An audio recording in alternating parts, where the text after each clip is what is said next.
efficient, so it really boosts your productivity.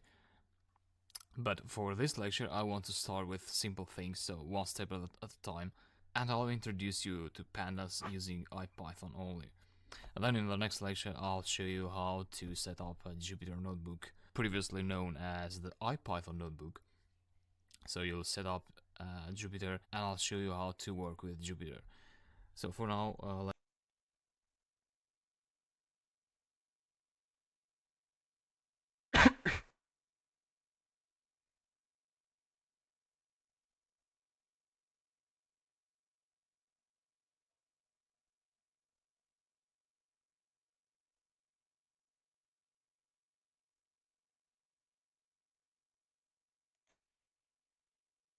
hey, welcome to this new section of pandas, and you.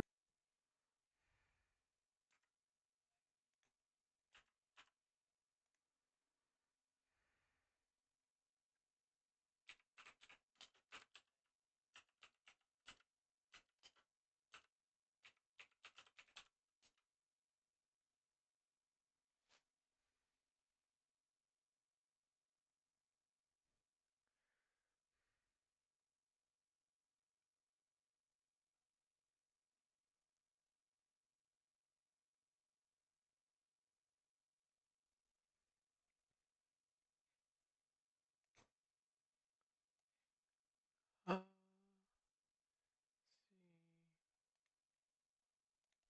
users, Eric.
I don't get it.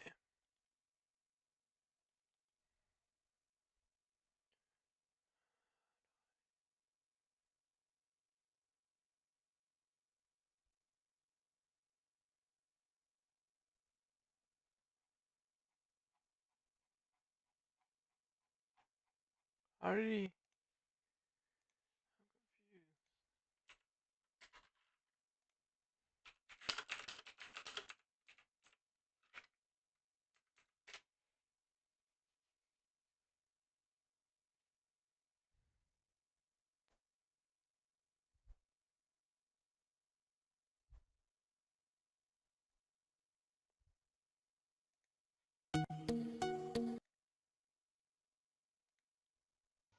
This process will take a while.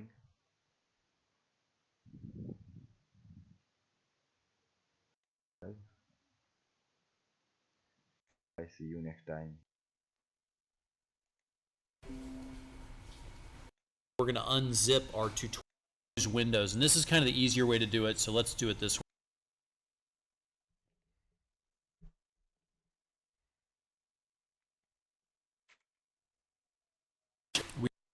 We can launch a command window, I'm sorry, command prompt.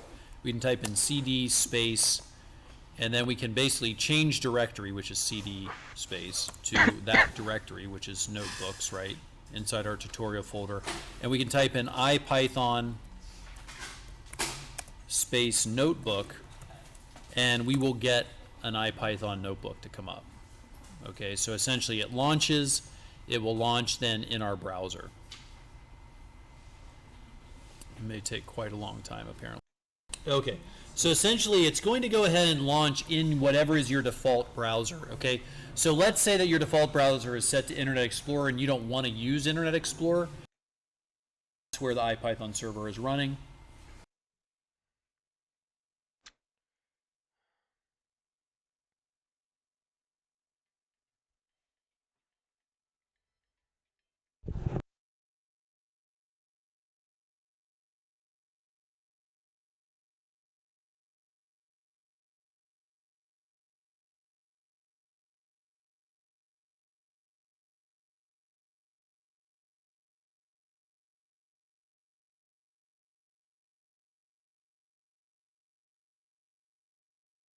Or even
an Excel file or JSON or other formats, which we'll be covering later. But there are also other ways to create a pandas data structure.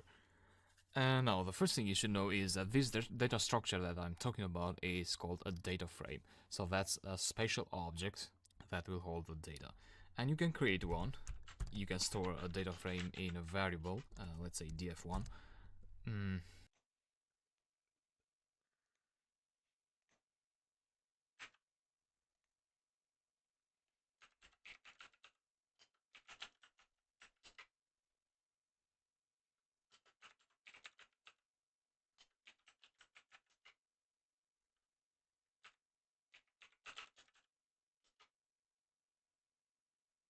Oh, there we go. I have it.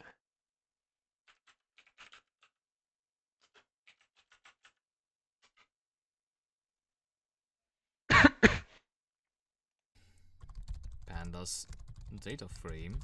So I'm creating a data frame manually, passing values manually via Python. Normally you want to use other files, like I mentioned. So data frame, and now think of the data frame as a table. So you may want to pass a list of lists, where each list will be a row of that table. And now think of the data frame as a table. Did he do?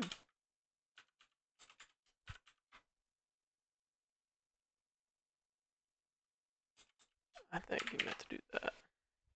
So you may want to pass a list of lists, where each list will be a row of that table. So let's pass some data there, 2, 4, 6, and 10, 20, 30. You execute that, that was successful because you didn't get an error.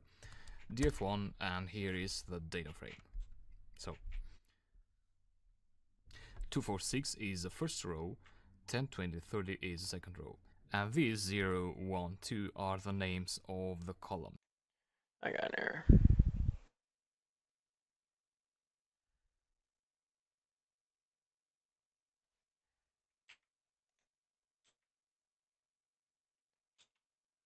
I think that's what he meant.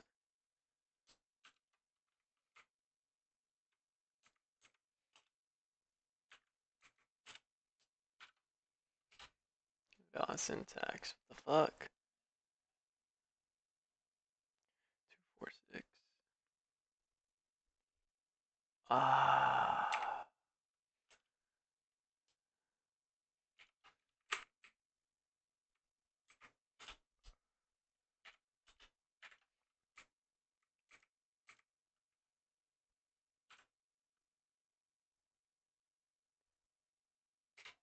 There we go.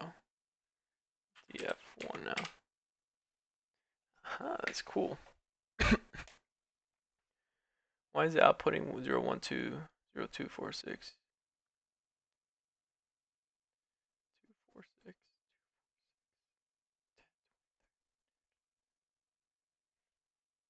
6. And these is the first row, 30. You execute that, that was successful because you didn't get an error. df1, and here is the data frame.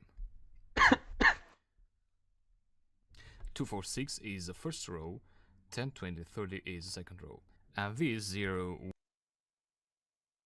1, 2 are the names of the columns, and these are referred as indexes. So 0, 1 here are indexes for the rows, and these here are the column names. The beauty of pandas is that you can also have your own column names if you like. So I'm gonna call this expression again, and I want to pass here a parameter called columns that expects a list of names, which has to have the same number of items with the number of columns that your data frame has. So if you pass list with 3 items, you want to pass 3 columns here as well. Let's say price, something random, age, and value. You execute that, and let me expand this. df1, and this time you see that you have your own column names there. Now similarly, you can pass custom names for the indexes as well by passing index.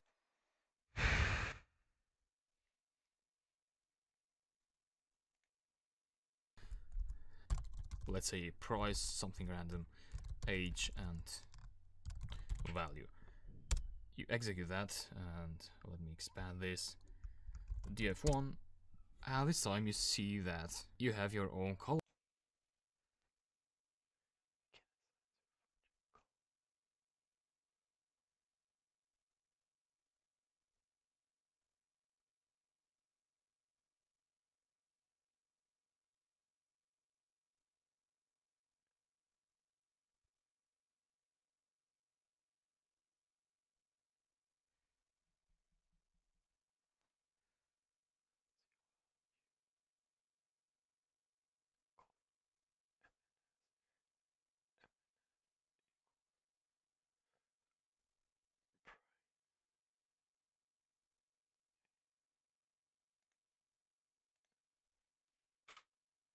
What the fuck?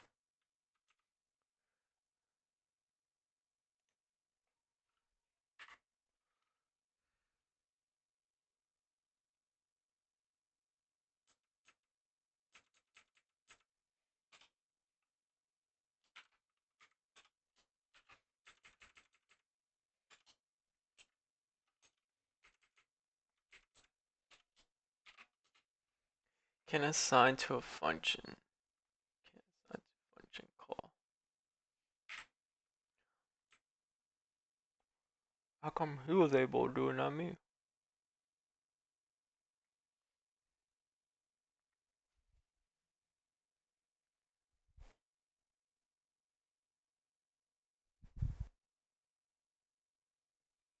I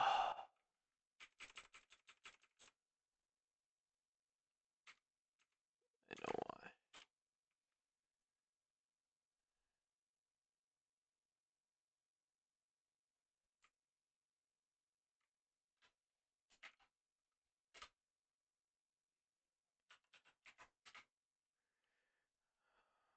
Price, age, value. Column, rows.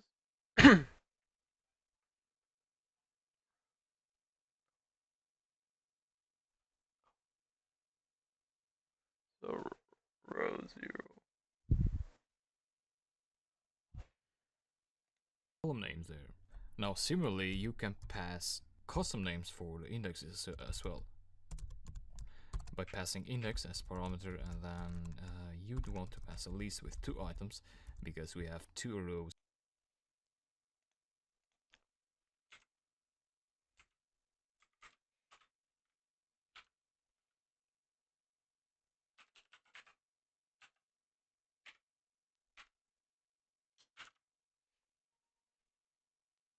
Only. Let's say first, second, df1, and you have custom indexes. However, normally you won't have to pass custom indexes. Data normally have a defined number of columns, but the rows, you may have hundreds and thousands of rows or millions there. So you really don't want to mess up with index names. Okay. However, the feature is just that in special cases. So there's one way to create a pandas data frame, and you also have other ways as well, which are not very common to use, but I just wanted to know that they are there. So again, you pass a list here, and then what you could do is you could pass 2 dictionaries inside that list. So you can see the similarity. Here we used a list of lists. Here we are also passing a list object, but it's a list of dictionaries. Yeah, what you could do here is you could pass values, keys and values for the dictionary, and here as well. So let's say name John, name Jack. Execute that, df2, and yeah, this is yet another data frame. If you wanted to have more columns there, such as surname, you would want to add here another key and value for the dictionary. So something like surname, and now if you execute that and df2, you'll get the surname column added there. But for Jack you get none because you didn't pass a surname in the dictionary, in the second dictionary. So if you do the same for Jack, if you pass a surname, you'll get the value in here. So those are 2 basic ways to build data frames on the fly. And as I said, normally these values will come out of files, of CSV files, Excel files, etc. I will do that throughout the next lectures. And one more thing I want you to know is, so this is a data structure, and now what data analysis means is, out of this data structure you want to get out information. So you may want to extract, for instance, the average of all these values. So 2, 4, 6, 10, 20, 30. So here we enter the phase of data analysis. And the approach to do that is, you know, this data frame object now, which you can see the type df1. So it's a data frame of pandas. Now this data frame object has methods attached to it. If you do dir, and yeah, you see that it has quite a lot of methods that you can apply to it. Let's locate the mean map.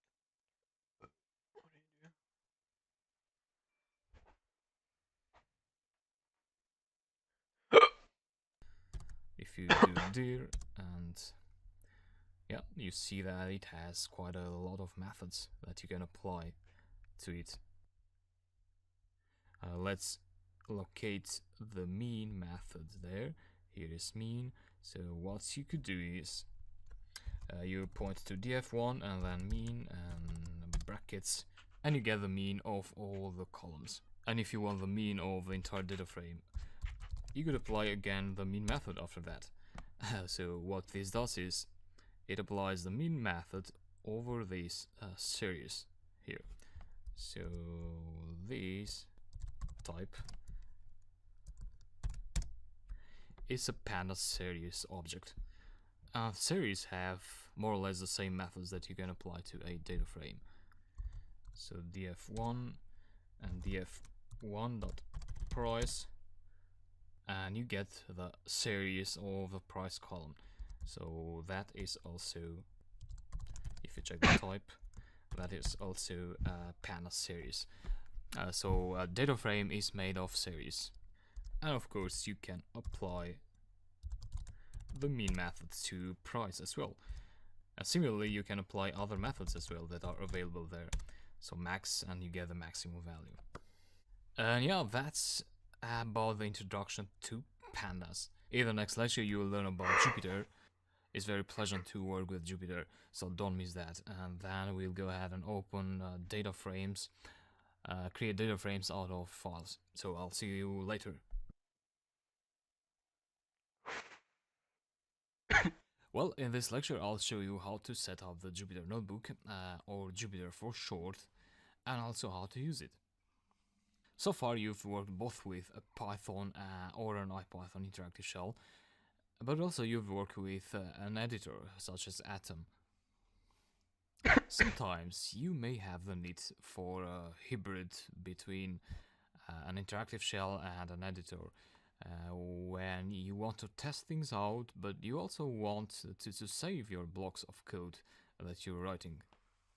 Because an interactive shell is great for testing things quickly, but you can save the code, and the editor is good for saving the code, but it's not great for testing things. But I can tell you that such a hybrid tool exists, and that is called Jupyter Notebook. And that is an amazing tool that will boost your productivity. And Jupyter is especially good when you're working with data, as it's a great environment to explore data, and you'll see its usefulness in just a bit. Of course, you still want to use editors such as Atom when you're working with multiple Python scripts that interact with each other. That's the case of web application, for example. When you're developing web applications, you'll have to deal with multiple Python scripts and also HTML files, CSS, and other files as well. We'll build a web application later in the course, and you'll see how Atom is good, and also HTML files, CSS, and other files as well.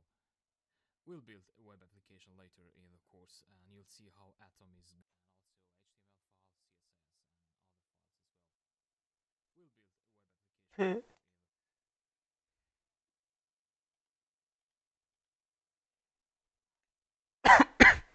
Good for that. But for data, use Jupyter. So Jupyter, let's see how to install it. Well, you can go to the installation, so install, and you can go through these instructions. But instead of going through this, I would advise you actually to use your command line to install Jupyter. And typing pip install Jupyter.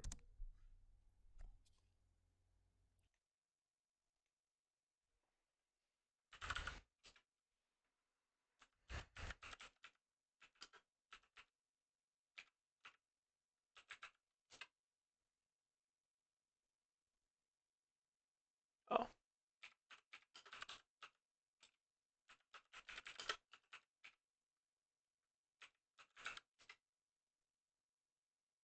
I already have it. Sweet.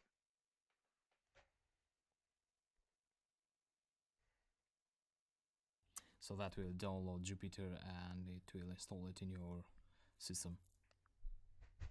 And then to start a Jupyter session, a good practice is to go to a folder, let's say test3, and here you can open a command prompt, and then you type Jupyter Notebook, and that will open open a Jupyter session in the browser. So the fuck? Jupyter Notebook is actually How do you do that?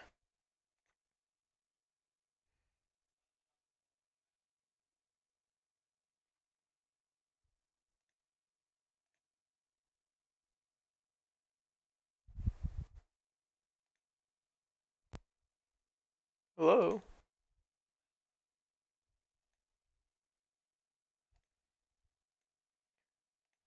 well, in this lecture I'll show you how to and it will install it in your system. And then to start a Jupyter session, a good practice is to go to a folder, let's say test3, and here you can open a command prompt and then you type Jupyter Notebook, and that will open a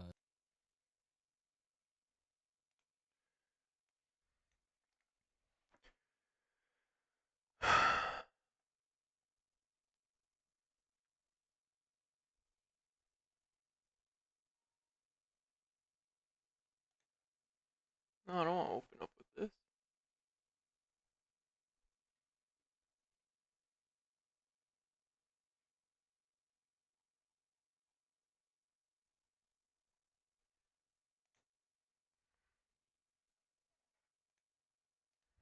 How do you do that?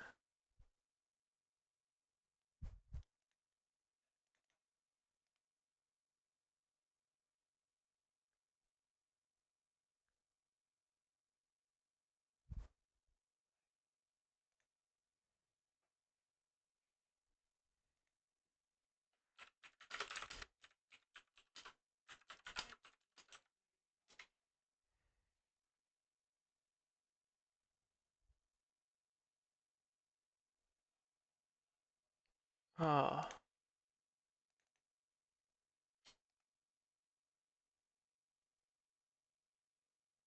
you didn't say hold shift.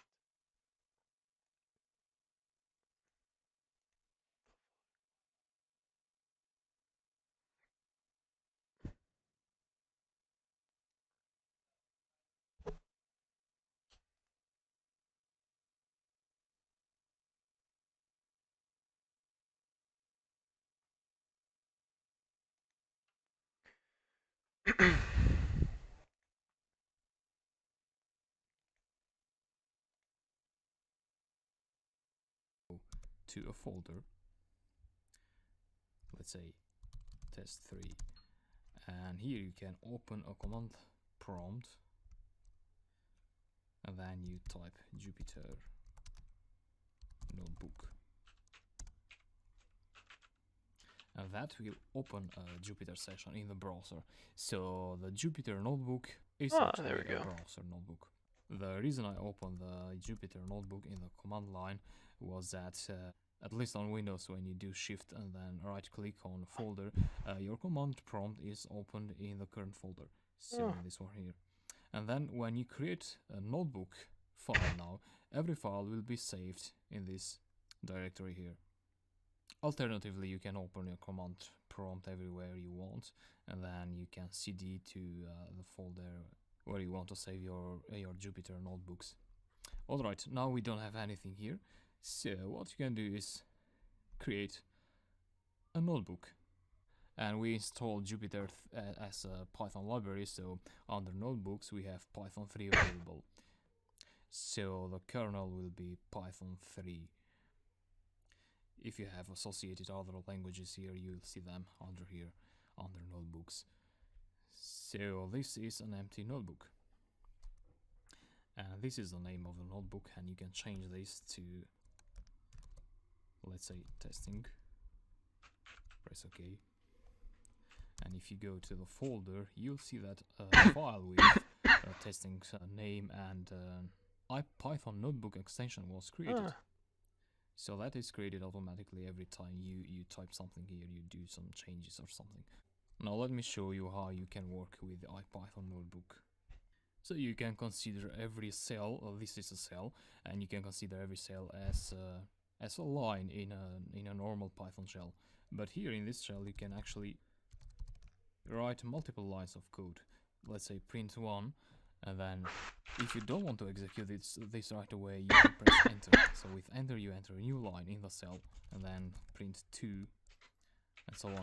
And if you want to execute the cell now, you can press Ctrl enter, and you get the output. Now if you want to create a new cell, Alt enter would do that. And here you can write another block of code. With What the enter you get a new cell, Alt enter would do that. And here you can write another block of code. With enter you go to the next line, and so on. And if you want to go to the next cell right away, so before we pressed Ctrl enter, now you can press Shift enter and you go to the next cell automatically. And with Shift enter you also execute the cell where you were working on. You can create new cells with Alt enter, and you can delete them by pressing first you press escape, and then you press DD 2 times. DD again. So it's quite flexible. Something you should notice is that we have two modes, basically. We have the command mode. So when you are in the command mode, you see a gray rectangle around the cell. And when you are to go to the edit mode, then you press enter. So while you are focused on the current cell, you press enter, and then you edit the cell. So in edit mode, when you type things, you're inserting text in the cell, you're inserting code in the cell. Escape and command mode, DD, and you delete the cell. Alt enter and you enter a new cell. So these are the most used shortcuts, keyboard shortcuts. But if you want to know more shortcuts, you can go to help and then keyboard shortcuts, and then you see a list here. But these are good to get started. When you're done with this, you can just close a tab, and you can also close the directory tree here. So notice that Jupyter actually opens in a localhost session, and if you want to open again your notebook, so you can go here again and go to open command window here and Jupyter notebook. And here is the file, and it's just as we left it. Now a Jupyter notebook is best used for doing explorations, and especially data explorations. So if you're working, let's say, with data analysis or data visualizations, the Jupyter notebook is perfect to use. You can use the Jupyter notebook, for example, to load a table of data in the session. And for that you'd use pandas. So you import the library, you press enter or shift enter to go to the next cell, and you press enter again to write something. So let's say df equals to pandas.read CSV. And I have a CSV file somewhere in my system. Oh, I can't do this. Press enter and whoa. So you get a nice HTML table which was loaded from the CSV file, and you can also plot graphs in the Jupyter notebook. So that's also something you're learning in the course. And so data analysis and visualizations, you can also use the Jupyter notebook for web scraping. And that is very convenient because you have these blocks of code, and then you have to continuously tweak the code. So you may want to change something here, and then you get a nice display. Not this one exactly, because this is a messed up string, but this one, for instance, you have a slider here, so you can scroll up and down inside a separate window that doesn't affect your general your main window. So I hope you've gotten a good idea of the Jupyter notebook. Just take a note of the shortcuts, of the keyboard shortcuts to execute code, the edit and the command mode, enter, escape, and enter again, and so on and so forth. And you just practice them a little bit, and you'll get used with Jupyter very quickly. See you in the next lecture. know that you have a basic understanding of pandas, and you know Yeah, very basic.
You know how to use Jupyter notebooks, we can go ahead and learn how to load various kinds of files in Python using pandas and Jupyter.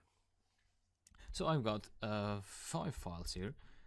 They contain exactly the same dataset.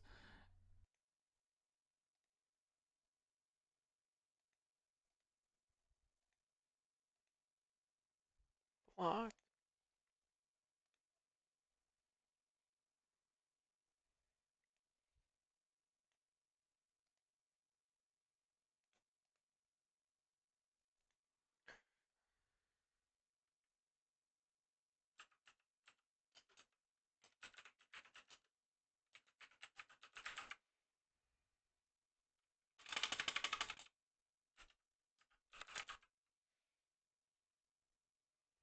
Let's say test.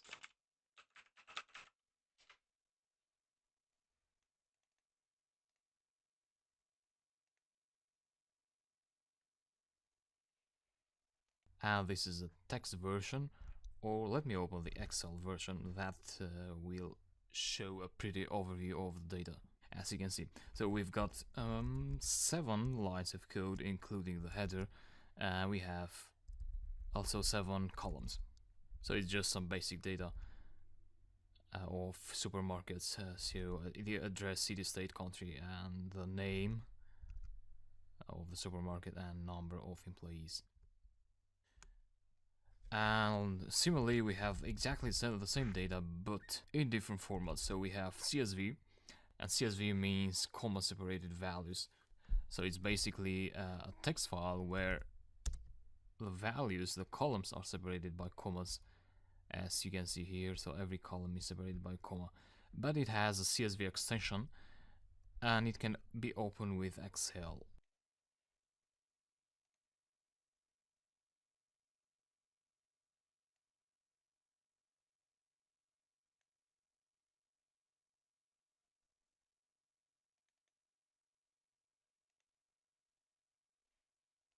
So if I open this now, you'll see the same dataset that you saw in the XLS file. We also have the same data in separated by semicolons, as you can see in here. And yeah, if you're working with data, you're probably familiar with these kinds of files. So this is how to store data. You need to have some conventions, and using such convention, then you use other programs such as Python to load these data. So when you load a CSV file, Python knows that the values will be separated by commas, and it knows how to separate them. It knows how to extract values. So we'll open all these one by one. We also have a JSON file, which is yet another format to store data, and looks like a Python dictionary actually. So we'll learn how to convert them to a pandas data frame as well. So all these will be converted to pandas data frames. And yeah, I'll go ahead and start Jupyter notebook. Here are my files. I'll go ahead and create a new Jupyter notebook for Python 3. How can I open?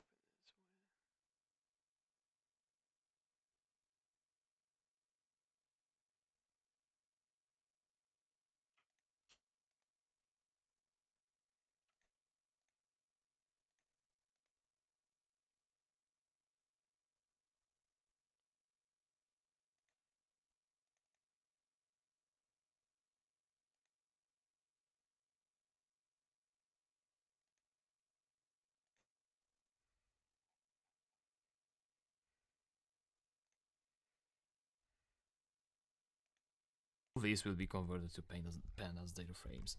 And yeah, I'll go ahead and start Jupyter notebook. Here are my files. I'll go ahead and create a new Jupyter notebook for Python 3. Before I go ahead and load those files in Python, there's a trick I do usually. I create a new Jupyter notebook for Python 3. Before I go ahead and load those files in Python, there's a trick I do usually. I import os and then os.list there and Alt Enter, execute that. You go to the next line, and what you get is you get a list of files and folders as well, of file names that you have in the current directory. So now I don't have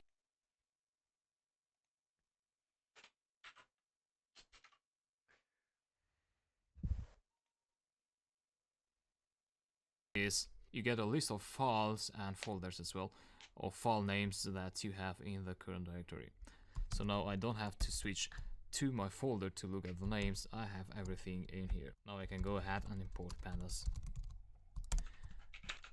And let's start loading these files one by one. Let's say df1, so data frame 1, and that would be equal to pandas.read csv. And then you have to pass the name of the file that you want to open, supermarkets.csv, and just enter. And maybe you want to print that out, so df there. And yeah, what we got here is, so we loaded the data frame first and then we printed that out, so that we got this table, nice table in there. That's how easy it is to load data from CSV file. Now, the benefit of having the data in Python is that once you load them in Python, you can do many operations with your data. You can do statistics and add new columns. You can merge columns. You can add the numbers of one column to the numbers of the other columns, and at the end you can export those data back to formats like CSV, Excel, and etc. So we're going to do that later, but first let's see how we load data from several file formats in the next videos.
Same shit. Is it?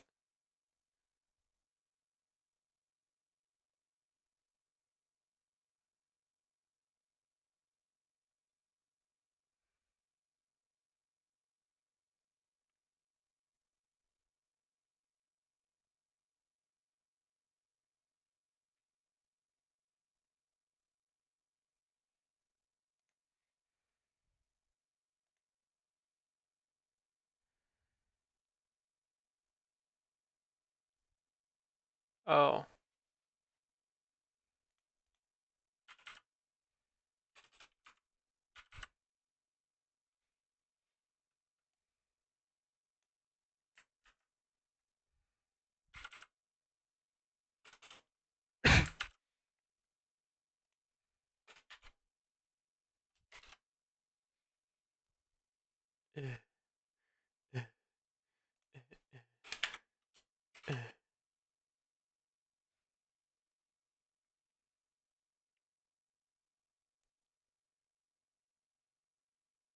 Same shit, right?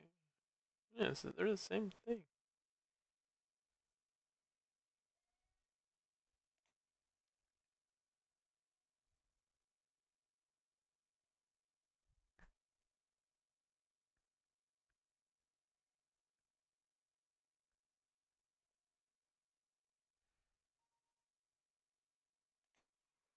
And let's go ahead and load the XLS file, XLSX actually, an Excel file.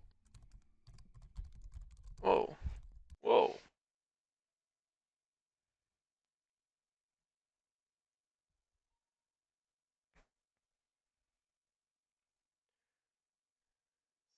Address.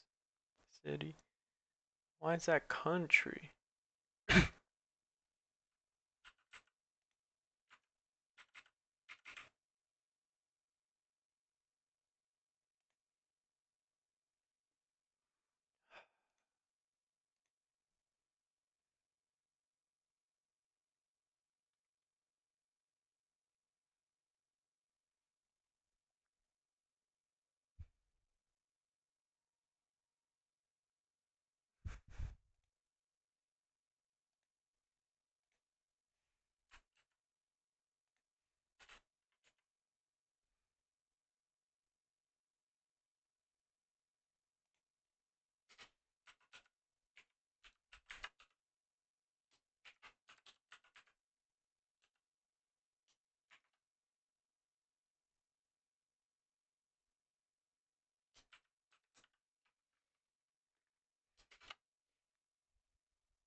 an Excel file. So pandas read Excel, and you pass the name of the Excel file. And normally you should also pass another parameter here for Excel files, because you know Excel files might have multiple sheets inside them. So you want to specify the sheet name, which starts from 0, so you need to pass the index actually. If you want the first sheet, you want to pass 0. If you want the second sheet, you want to pass 1, and so on. So I'll pass 0 there. I had only one sheet in the Excel file. df3 execute. And yeah, we were able to successfully read the Excel file as well. So let's move on.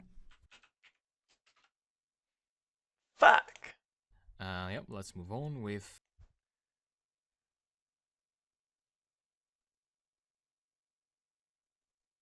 Huh. That's why.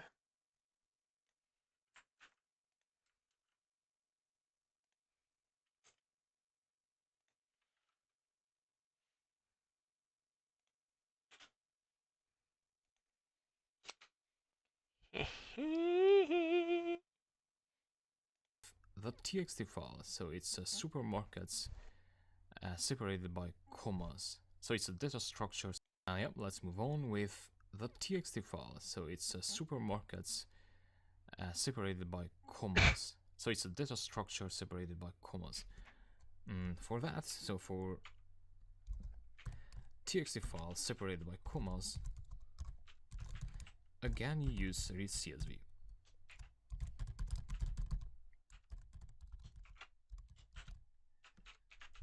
Just like that, df4, and here is the data frame. So this supermarkets.csv, actually some say it's a comma separated file, but to be more accurate you would say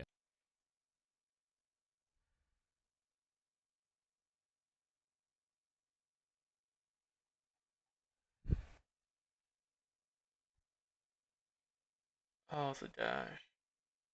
Oh. Commas. I spelled commas wrong.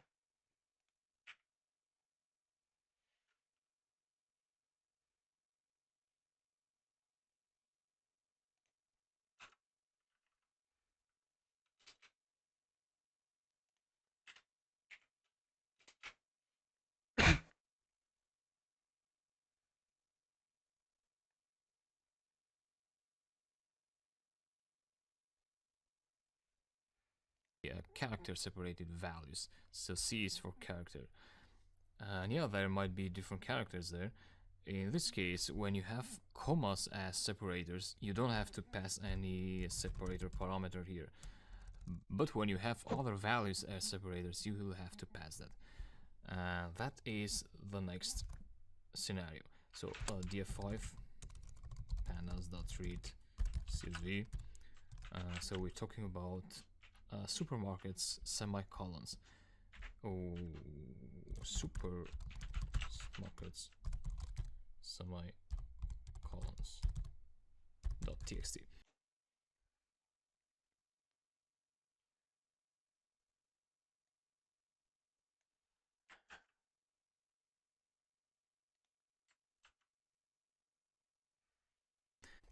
And yeah, let me try this as it is now. So if I execute that, Python will not be able to recognize the semicolon there. The reason to that is because the separator parameter has a value of comma by default. So you want to change that to your separator, which is a semicolon in this case. Execute. We got an error there, unexpected keyword argument separator. So it seems like read underscore CSV doesn't have a separator parameter. In that case, you want to do ask for help. And yeah, here is the parameters that you want to pass. So it's actually a sep, and you can see that the default value of sep is a comma. So close that and go here, change that to sep, execute, and here is the data frame. Great. What's left to do? We consumed everything. And that's about reading local files. Okay, I have to go back and see. I was just following. I wasn't. We loaded several types of files.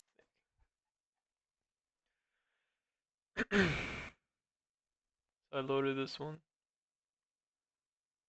Penance.read underscore CS. Supermarket. JSON.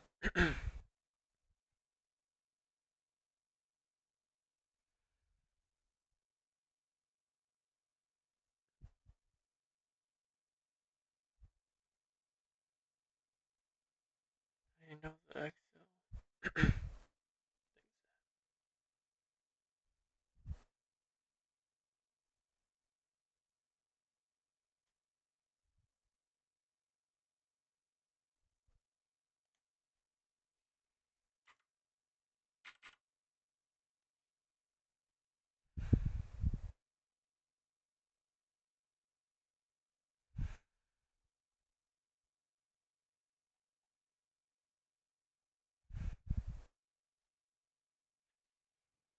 In Python with pandas in the previous lectures, and all these files that we loaded had a similar thing between them. That was they all had a header row. So that first row there is referred to as a header because it's not part of the values, but it's a row that gives names to all the columns. So it says that the first column is the ID column, address for the second column, and so on. And magically, Python pandas understood that, and so it gives you this first row here, which is a special row. So it gives you a special meaning, which is a header. Now, sometimes you might have data that don't have a header, just like those in here. So data.txt. If you load that,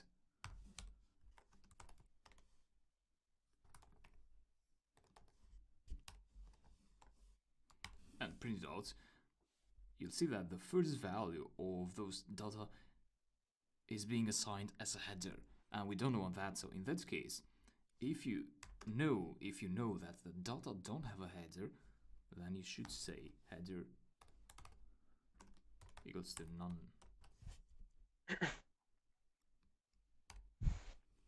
And in that case, Python will give you, again, it will always give you a header, but in this case, it will give you just a default header, which is made of numbers.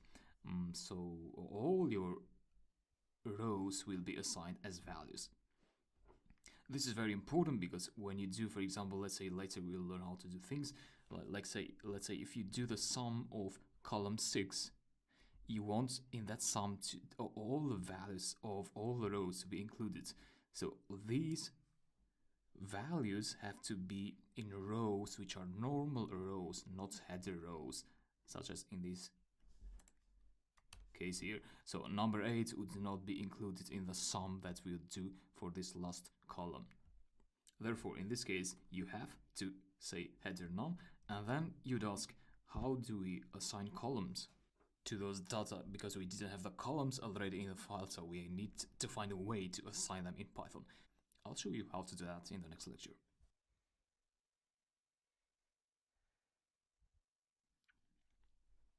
So we have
George Rush St. Pierre, Matt the Terra Serra. Welterweight championship is on the line. All right, here we go. You ready? You ready? Let's get it on. Come on. Will tonight be the defining moment of Matt Serra's career?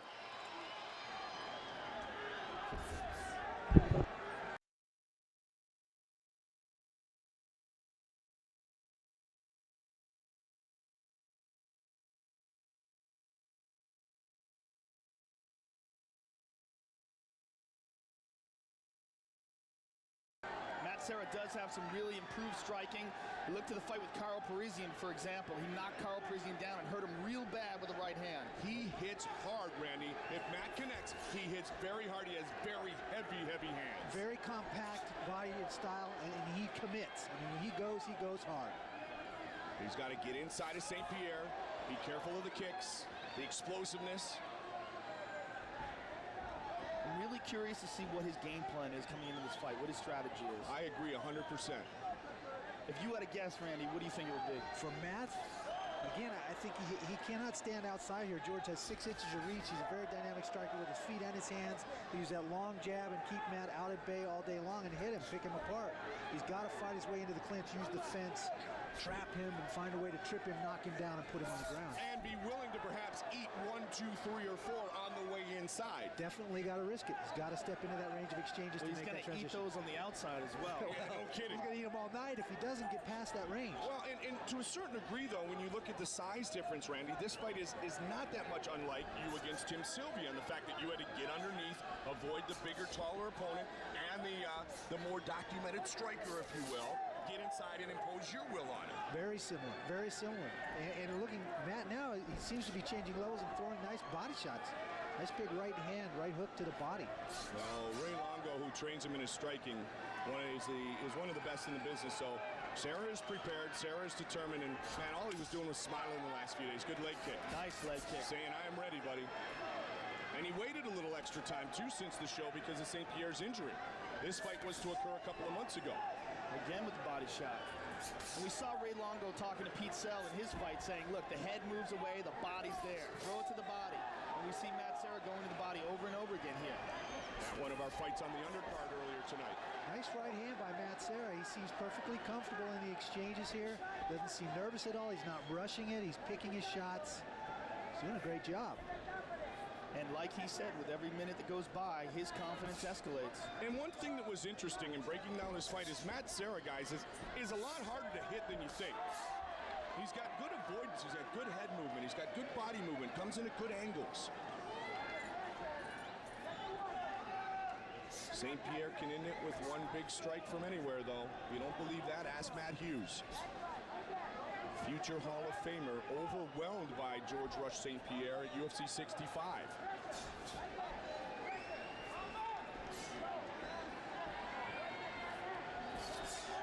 Serra. I mean, if you look at those two fights, Serra's doing a better. Oh, yeah. He hurt him again. He hurt him again. He got him again. St. Pierre is buckled. Serra is going for the finish. Serra buckles St. Pierre. St. Pierre down again. Serra is trying to upset St. Pierre. Good Lord. He's hurt him 3 times in the last 60 seconds. It is unbelievable. Serra is the new welterweight champion of the world. That was incredible. He threw a right hook and hit George in the back of the head as George changed levels. Staggered him. He followed it up with another left. Wow. Once he had him hurt, he stayed on him. You know, we talked about his punching power before. That is incredible. Unbelievable. Woo. Matt Hughes, I love it. He looked so comfortable, confident, composed. He wasn't rushed. He didn't seem concerned at all. Wow. Joe, was that when George went down the first time, was that a slip or had he been clipped? No, he got hit. You know, look, Matt Serra's got heavy hands. We Let's talked take a about look it. at it. Let's see how it all started.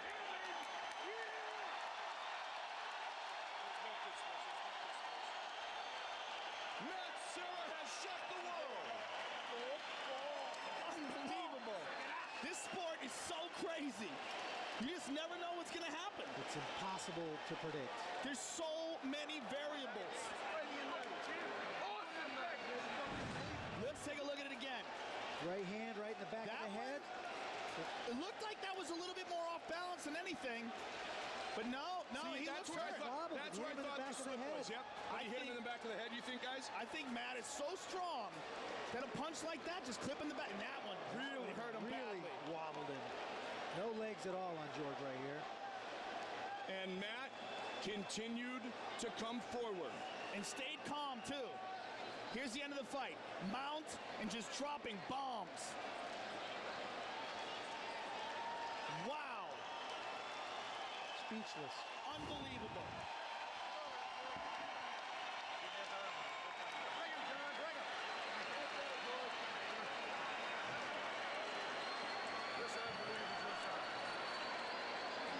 Bruce Buffer.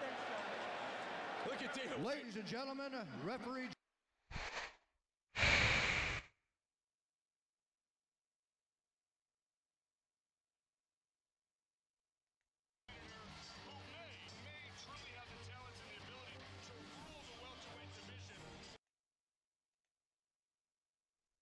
professional record. Against St. Pierre. And here we go again. St. Pierre right for the takedown. A lot of people thought he would stand up with Serra. He takes him right down and gets the half guard. Serra, a Brazilian Jiu-Jitsu black belt. St. Pierre didn't mess with the strikes early. What does that say about George St. Pierre's respect for Matt Serra's stand-up? Absolutely a ton. Heavy-handed Matt Serra, as we found out the first time. St. Pierre is going to try to break him down, impose his will. Matt Serra's using a lockdown on that leg that's in his half guard, trapping that leg very tightly.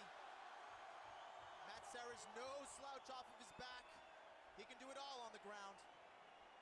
Serra signaling to everyone around the world, the two, that he was ready to shock the world for a second time here tonight. St. Pierre wants to prove that it wasn't a fluke, but it certainly was the upset that everybody considers it to be when he was defeated the first time by Matt Serra. Could this conservative approach be the full fight game plan? St. Pierre could be wanting to take him down early and then finish him up on the feet later. Who knows? This is an interesting start for George St. Pierre. So you're a bit surprised he went right for the takedown. I am. I at least thought they'd feel it out on the feet. You know, I thought George St. Pierre thought he would be the best striker here in this octagon, but apparently not. He took him right down. He's working the ground and pound, and even a conservative ground and pound. Indeed, and a little bit of the credit for that goes to Serra in the great ground defense. Serra trying to throw some elbows. He is an outstanding submission specialist. Elbows from the bottom again. Nice elbow by Matt Serra. Answered by George St. Pierre. He's working the inside. Matt Serra needs to keep his arms inside of George St. Pierre's hands. Big ones there. Nice combination by George St. Pierre. Nice combination. Postured up for a moment and boom, boom. The one noticeable difference in George St. Pierre, and there are many of them, but one that is really significant in this position is he's so much stronger than he was earlier in his career, George St. Pierre is. Half guard. That's a scary thought, you know, seeing what he was doing to the welterweight division before that, and now, you know, his team is saying that he's even stronger. That's a scary thought. Back to a closed guard. Matt Serra takes an elbow. Gets past the midway point of this first round, championship fight. So we are scheduled for five-minute rounds.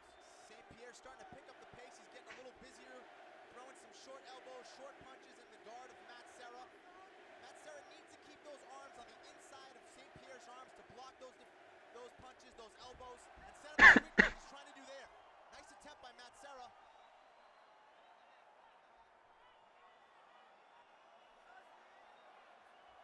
St. Pierre in the half guard of Matt Serra now.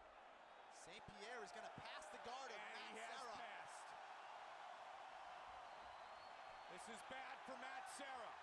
Hammer fist from St. Pierre. George St. Pierre in a dominant position here in round one. St. Pierre has to be careful with the knee bar. Okay, his leg is out. Matt Serra's gonna get back to his guard. And he's back to his feet. St. Pierre, relentless in his attack here in the first 4 minutes of this title fight. GSP's doing a good job of riding Matt Serra here, using his weight. Matt Serra trying to escape. It's gonna spend a lot of energy. It's gonna spend a lot of energy. Got a mouse under the right eye, Serra. St. Pierre trying to overwhelm a very strong and powerful Matt Serra. He's chipping away. He's chipping away at Matt Serra. Very interesting strategy. Perhaps he wants to pick it up later on. Serra comes forward with a jab. Watch the overhand right of Serra. Serra looks a little slower on his feet now. Going to the body.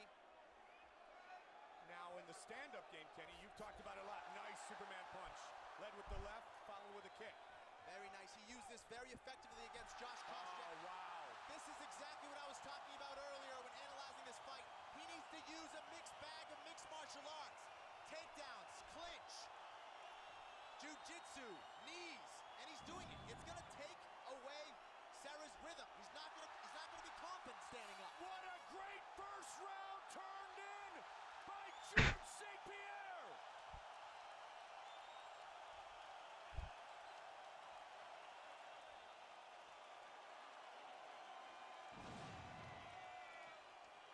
Matt Serra looked a little frustrated going back to his corner. Nice shot by George St. Pierre coming down to the guard of Matt Serra. Nice 1-2 combination.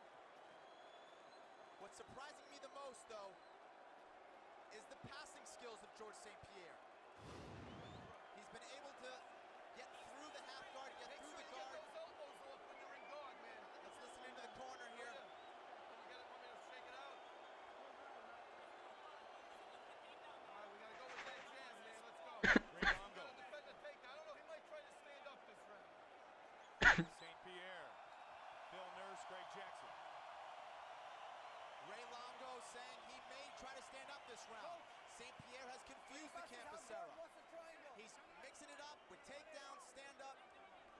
This is exactly what George St. Pierre should have done. It is worthy of mention, Serra has only been knocked out once in his career. That was in 2001, the very famous spinning back fist by Shoney Carter late in the fight, a fight in which Serra was dominating.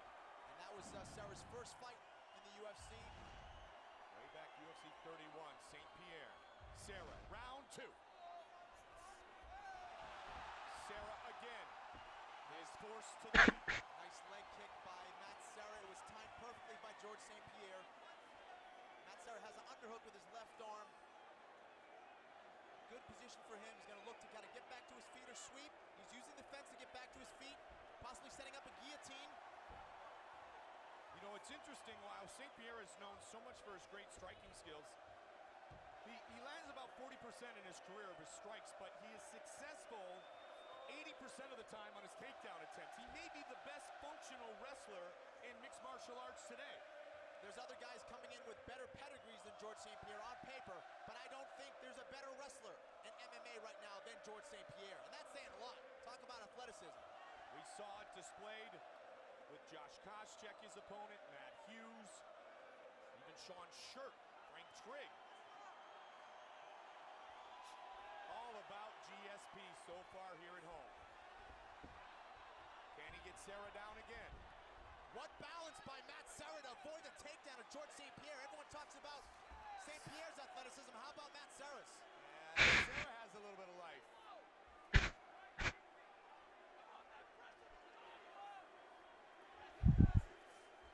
Wow, Serra head landing kick a from head Matt kick. Serra. Spinning back kick. Serra kind of hanging those hands, but that's kind of the way he approaches things. He wants to keep it in close. This is where Matt Serra is dangerous. Inside with those short punches. Couple of good jabs by St. Pierre.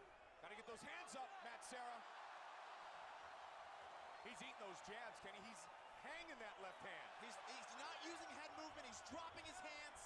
He's giving a lot of opportunities for George St. Pierre to work his jab and work his combinations.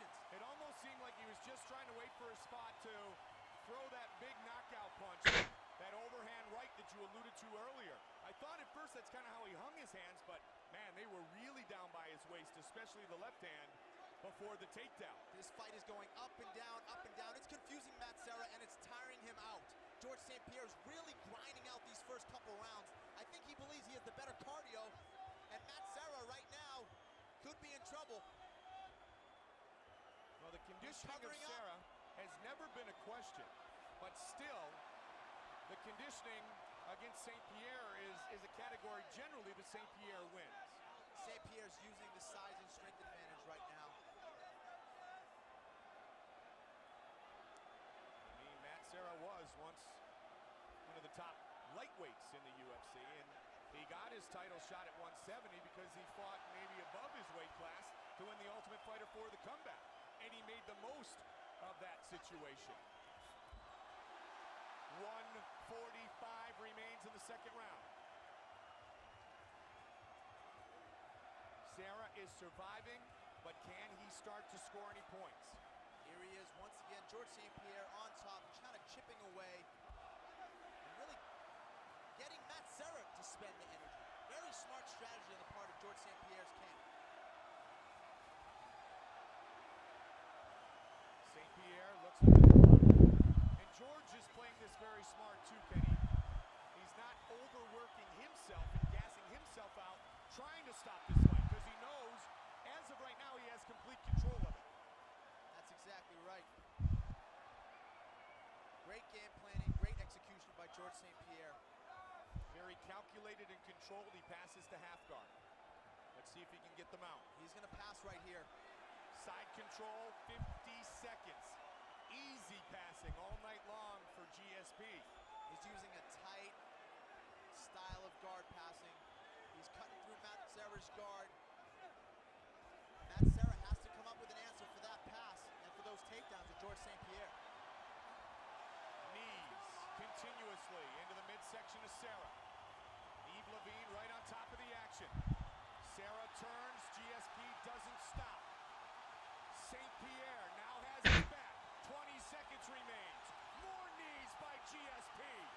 George St. Pierre is the undisputed UFC welterweight champion.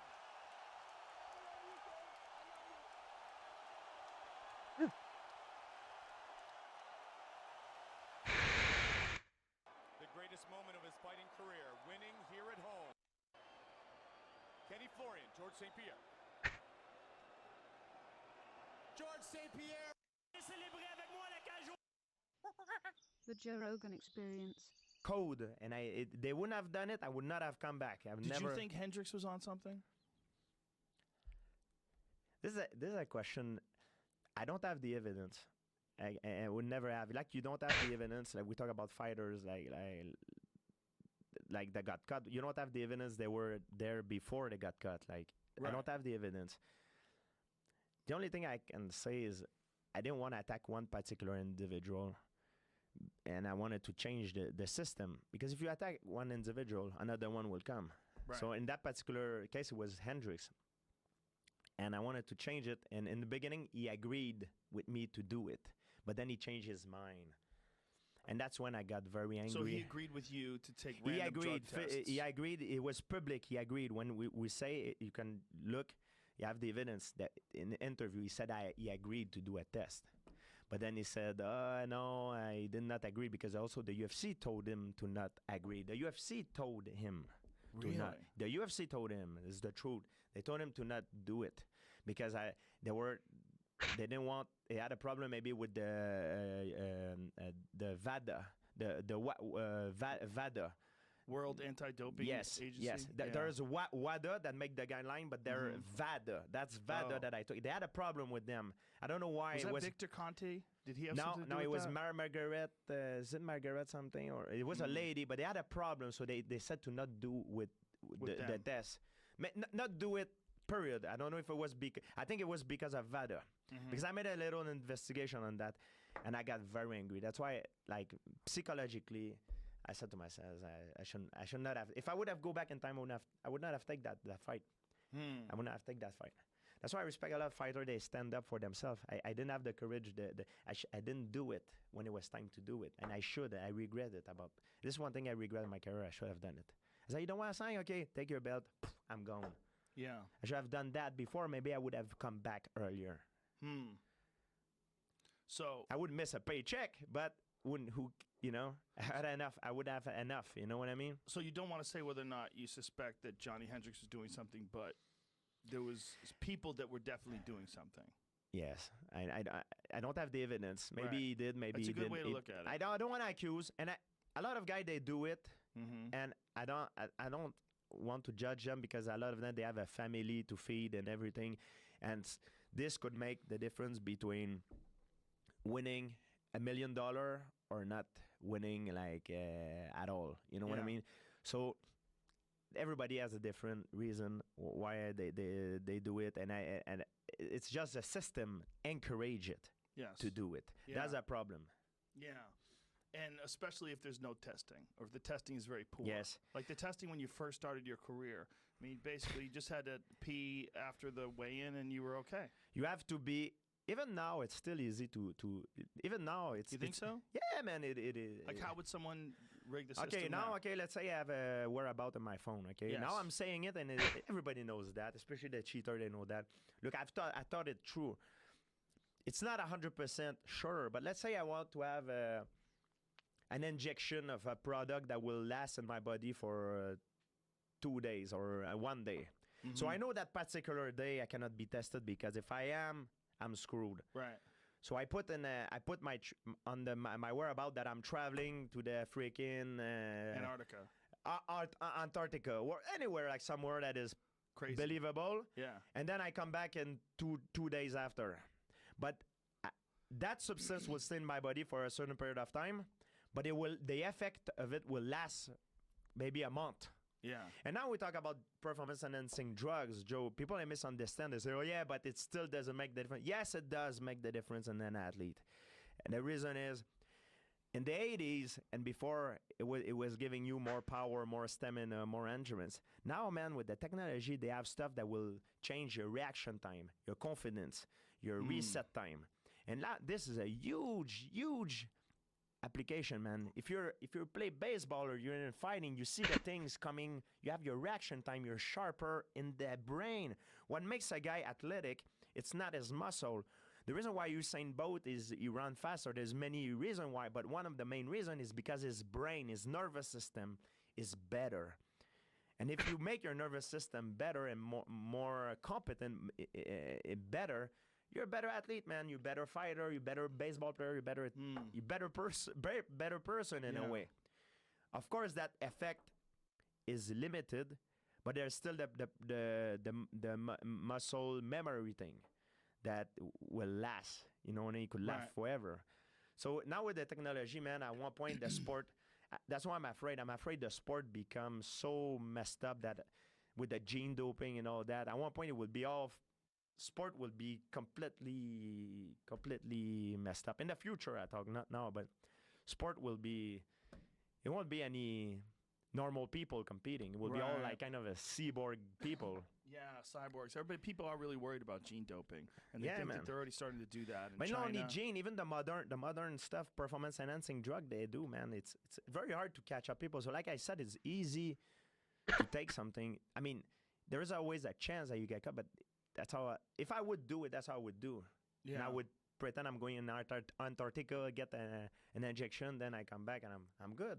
Nowitzki told me that they're starting. Well, they have it and they don't know whether or not people are taking it, but they're taking testosterone as derived from animals, not from wild yams. Like the way they get testosterone now, if you get like a testosterone injection, they're getting it from wild yams. And somehow another yams, the fruit, the vegetable, yam, the tuber, it's like in Jamaica is the yam, yeah. That's how they're getting testosterone. They're getting it from that. Yeah, a plant, really? Yeah, they're plant-based wild yam testosterone. But now they're able to get it from animals, And the animal testosterone, you don't like. They do carbon isotope tests. Yes. And the carbon isotope tests don't detect the difference between a animal testosterone and human testosterone. But these are current tests. One of the things that they do is they freeze your piss and they freeze your blood for, I think they're doing it for years. And this is how they've caught some of these Russian wrestlers. And they've taken away gold medals from guys that won in the early 2000s for, they've found new tests. And with the new tests, they've been able to determine that they were taking steroids. I think it's the same thing when Ben Johnson beat Carl Lewis. Yes. Yeah.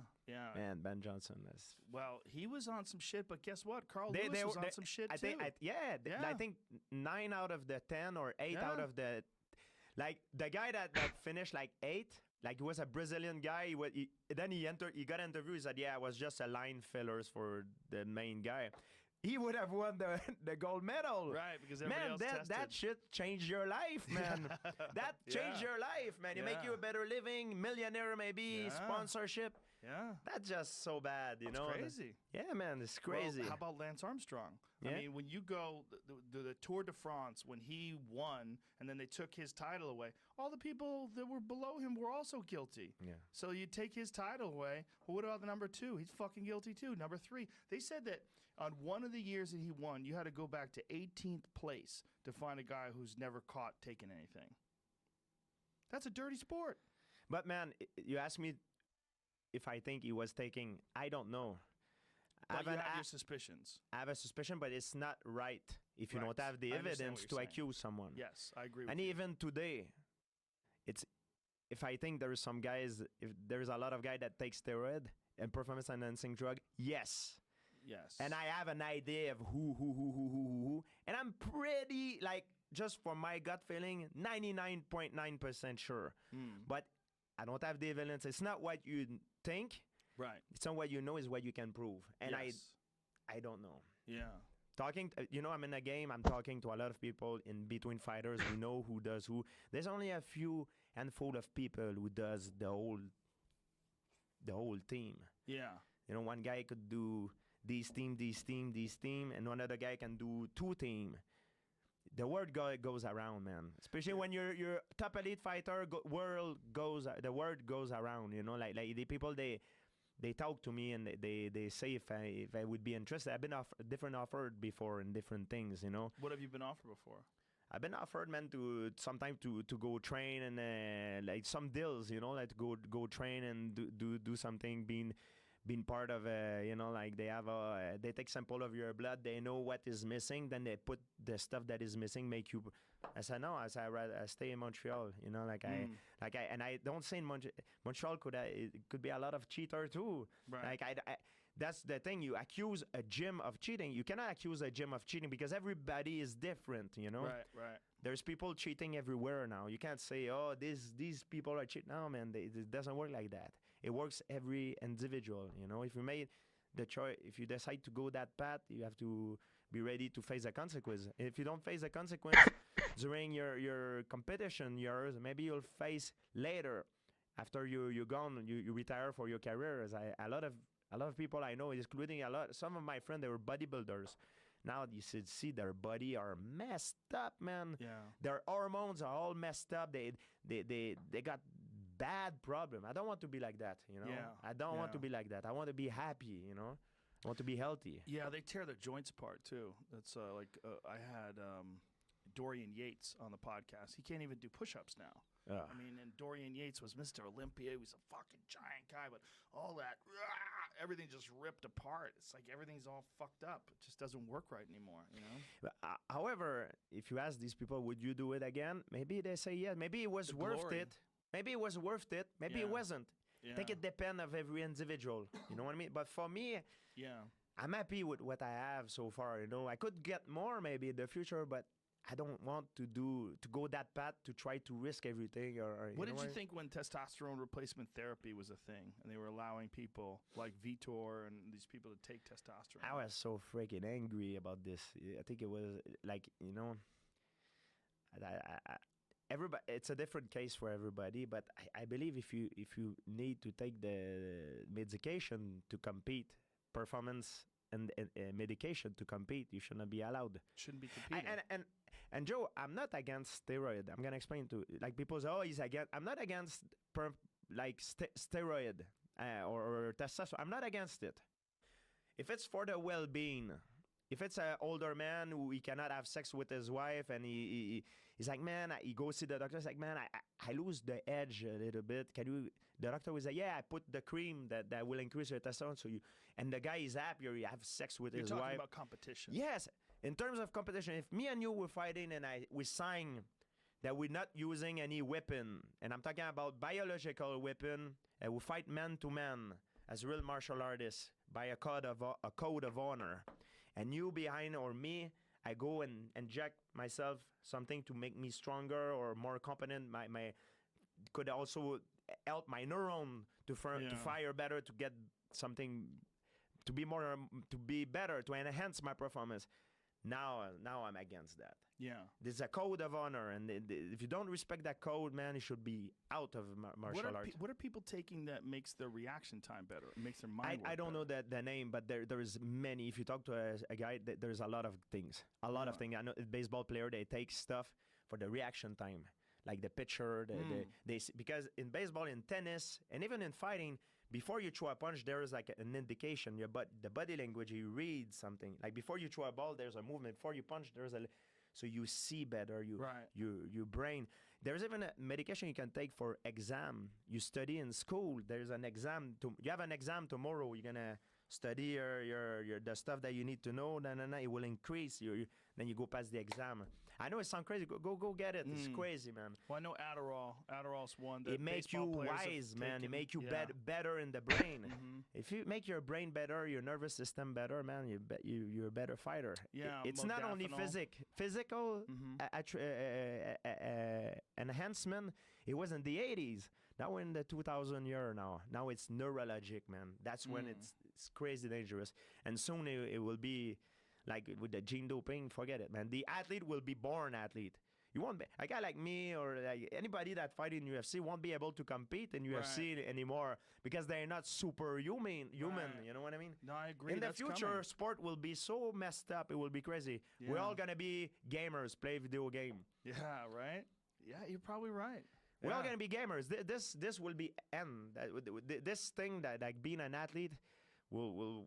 It's not gonna make any sense in the future. I believe, maybe it will be completely ridiculous. It's like, oh, you're not born. You're never gonna be. You have no. You know what I mean? And it will be real because you're not born to be an athlete. You're not bred to be an athlete. Yeah, with gene editing, they're going to be able to change your height. They eye color. Can do it now. They can do it now. They haven't really shown that they can do it with humans in America, at least. It's crazy. But they're absolutely experimenting with it all over the world. The cow and it's insane. Yeah, it's insane. They're doing a lot of crazy shit. Yeah, and I think maybe it's 100 years, maybe it's 50 years, but whatever it is, in that amount of time, you're going to be dealing with people that are basically superheroes.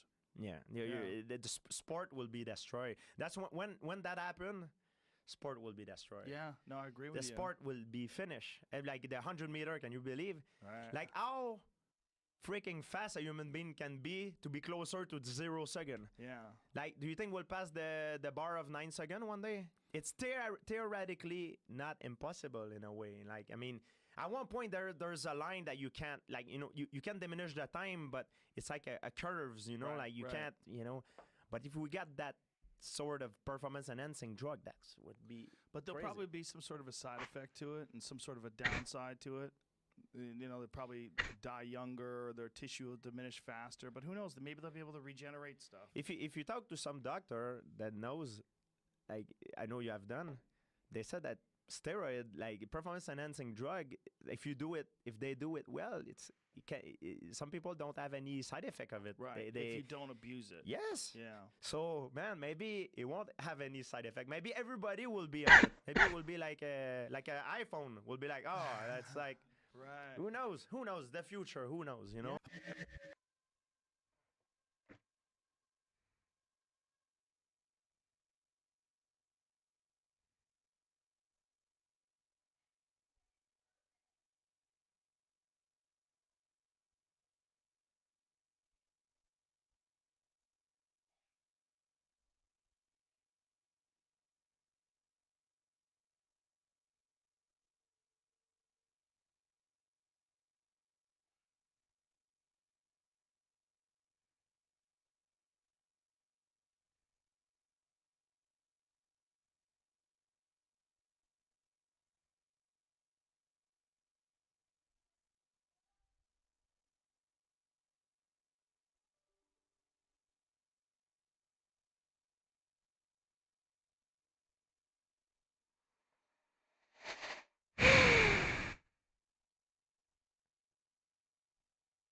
some data which don't have a header row.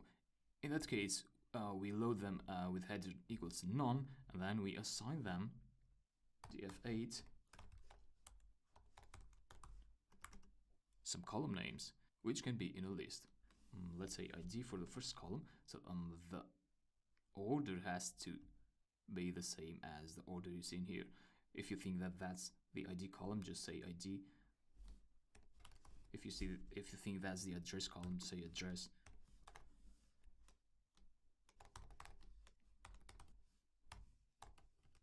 So I had the knowledge of what these data are about, and I can do that. Print out df, and you'll see that we have a new header here.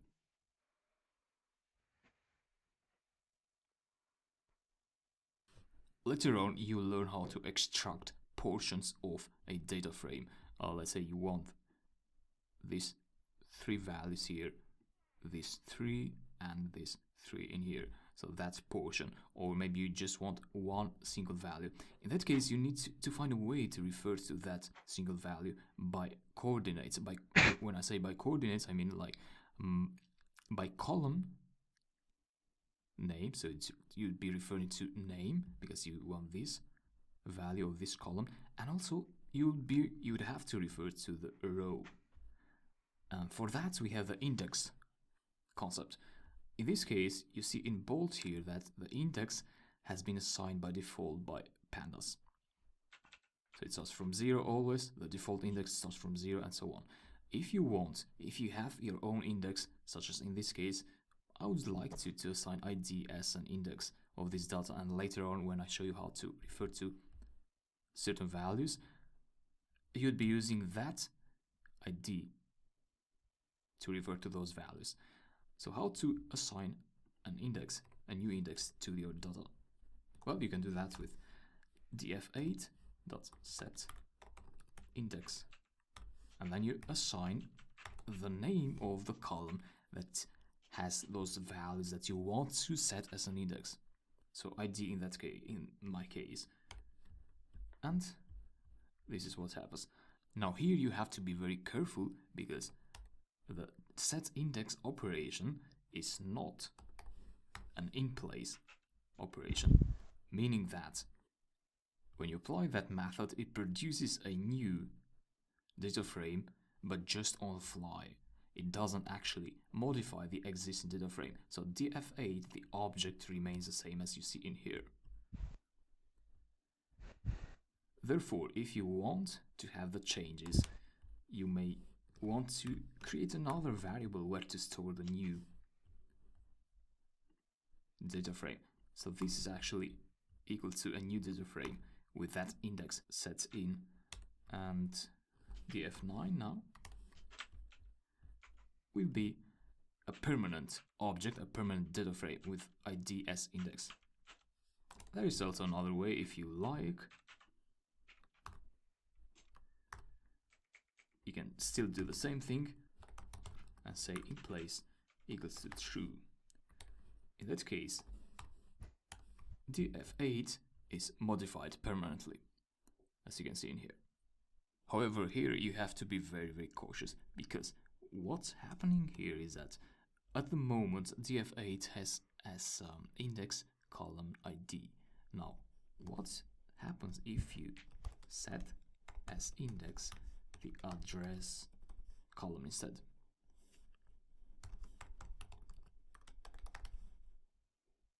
We're talking about df8. The address column is assigned successfully as an index. That's good. However, if you look for the ID column, it has disappeared. So what happens is that the setIndex method, it sets a new index, but the old index is not reassigned as a column. So ID is not reassigned as a column of a data frame. It just drops. It is deleted. However, there is a way to avoid that.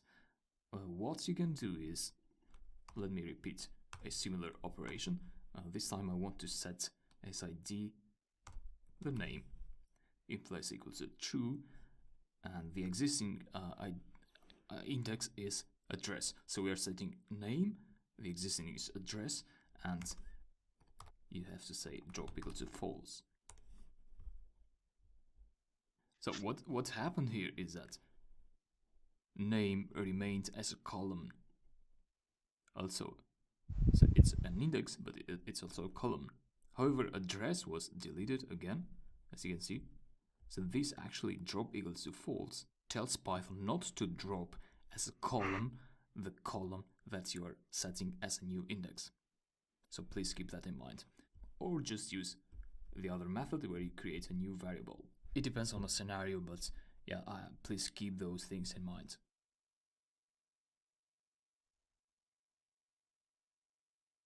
Alright, now that you know how to load data in Python via pandas, and you know how to do that using different data sources, so CSV, JSON, text files, and Excel, and now you want to understand how and learn how to manipulate these data frames. And by manipulation, what I mean is deleting rows and columns from your data frame and adding new rows and columns, and also modifying existing rows and columns.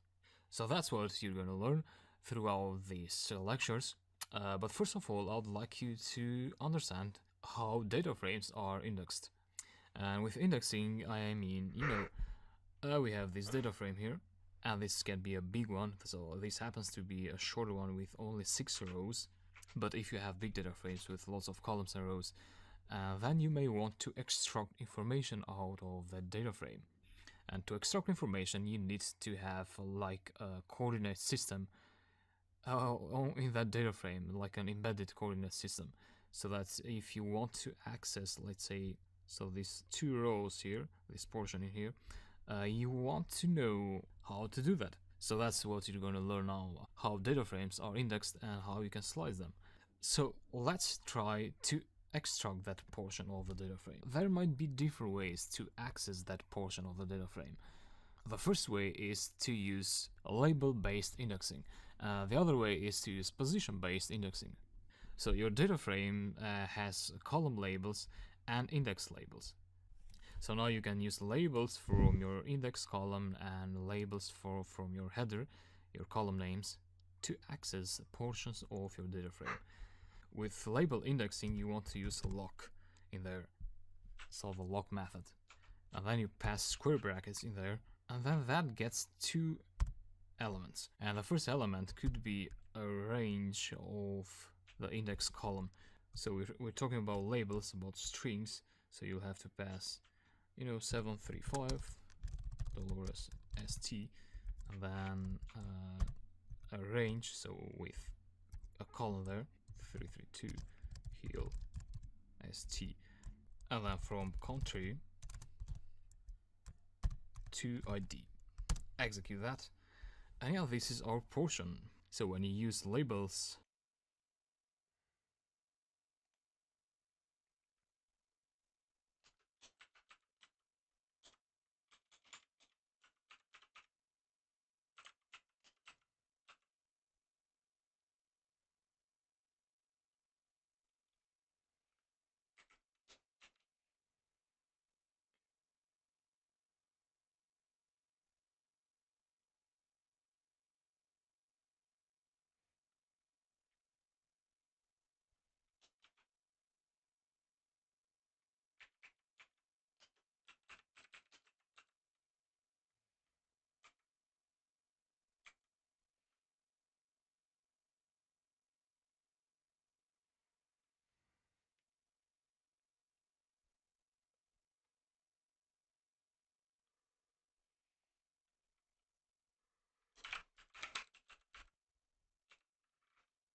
What?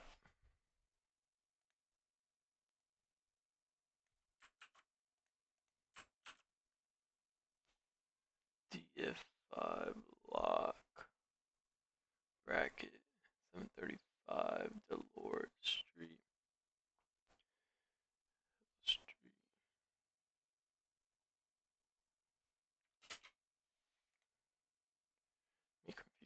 You're including the first label that you pass there and the last one as well. So everything between those. And like here, country and employees is included as well, but ID also. And of course, similarly, almost similarly, you can access, you know, single cells from your data frame, just like that.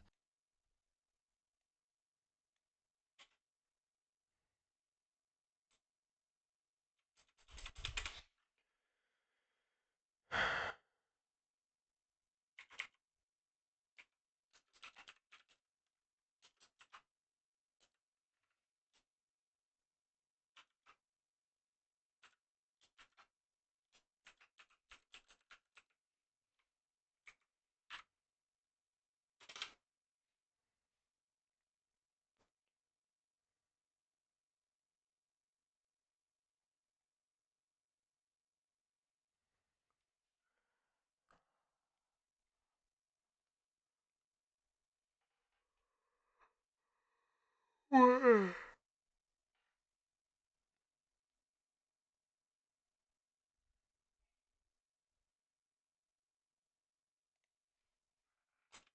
it on?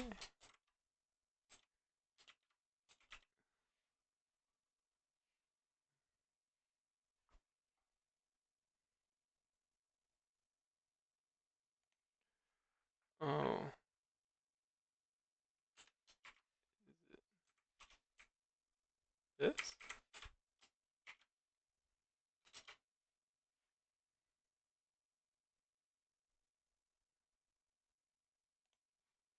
No, it's that.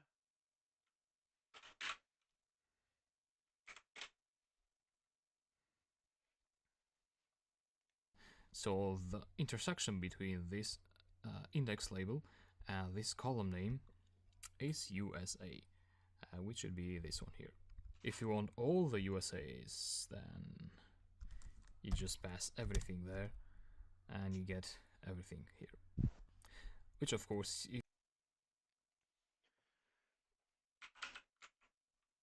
I don't get it.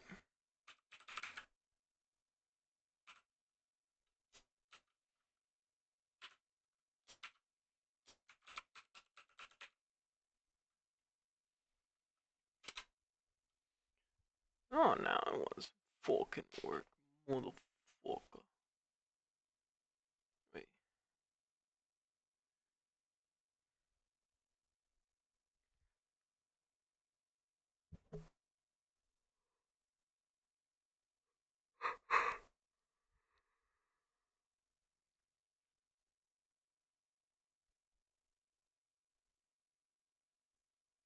I don't know. if you want, you can convert it to a list. So a simple list using the Python built-in function, which is list. And that's about label-based indexing. Now, this is not the common way to access to extract data from the data frame. More common could be to access data based on indexing, not based on labels. So to do that, you do df7, and instead of lock, you do ilock. That again expects two items. So the first would be the range of your indexes. Actually, let me print out the data frame here so that you can refer to that. So let me access from Dolores to 23rd Street. That would be 1, 2, 3, I believe, yeah. And also from country to ID. So again, 1, 2, 3. And yeah, you can see the difference now. You know, the ID wasn't included there, and either was 23rd Street, because this is, as you do with list, this is upper bound exclusive. So with Python list, 3 is not included in the slice. But with labels, that the last item of the range was included in the slice. So in this case, you want to pass 4 there and 4 there, and that's how you get your portion. And of course, similarly, you can do things like that. So you get all the rows or only one of them. So that would be a row with index 3, which is this one, but only 4 columns: country, employees, and ID. So USA 10 and 4. Oh, right. That is position-based indexing. And yeah, that's what I wanted to teach you about data frame indexing and slicing. And I'll talk to you in the next lecture. Alright, now you know how to extract portion of a data frame, but how about deleting columns or rows from a data frame? Well, for that, you'd want to use df7.drop, solid drop method. Note that this is also not an in-place operation, so your df7 data frame will not be updated with the deleted column. And yeah, let me delete the city column. You'd pass city for the column name, and then 1. And so one argument means that you're about to delete columns. That's how you tell pandas or Python what you're about to delete. When you delete rows, you want to pass 0 there. So, and yeah, here, this is the on-the-fly data frame without the city column there. So again, df7 with city and drop. Let me drop 332 heal st 0, and yeah, heal df7 with city, and so, and yeah, here, this is the on-the-fly data frame without the city column there. So again, df7 with city and on-the-fly data frame without the city column there. So again, df7 with city and drop. Well, yeah, here.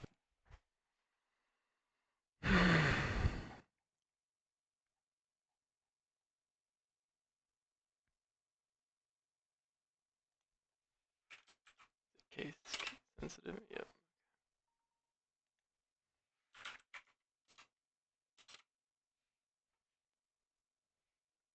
This is on-the-fly data frame without the city column there. So again, df7 with city and drop.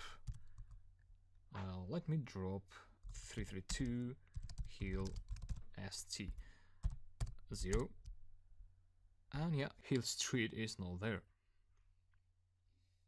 And of course, if you want to update your data frame with the changes, you do that, and then when you print out your df7 data frame, the heal street is not there.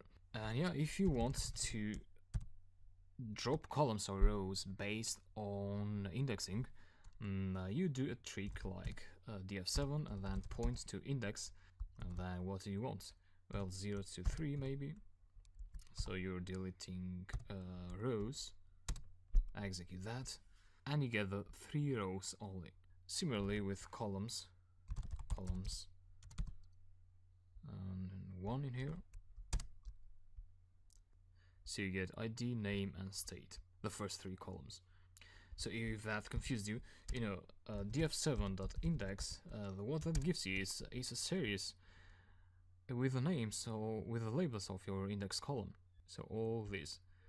And similarly, columns gives you the names of your columns. So that's how you access the header of your data frame and the index column. And yeah, that was about deleting columns and rows from data frame. If you have questions, just feel free to ask them, and I will talk to you in the next lecture.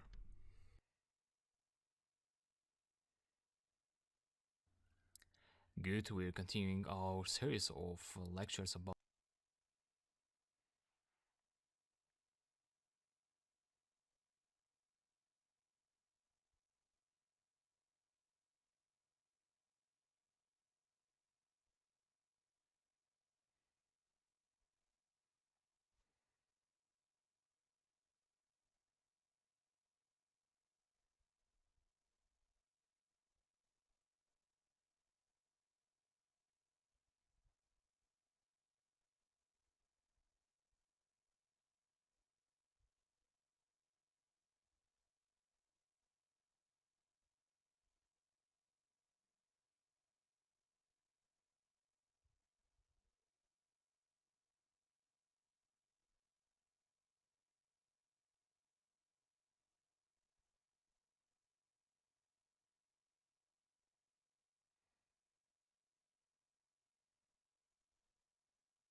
ask you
what's good, Trey?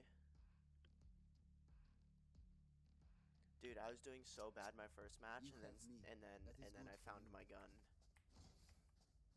and I was like, God damn! Oh, I don't want this shit.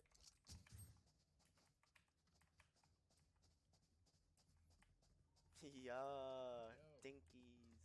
Yo. Yo. What up? Just popping my boy. Running this hoe up A or what? Huh? I'm down. I don't know, my person. Yo, can y'all hear me? Fuck. Audio? No. Controls. Communication.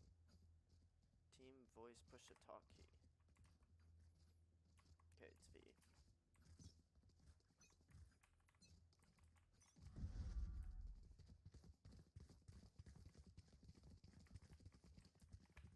Alright.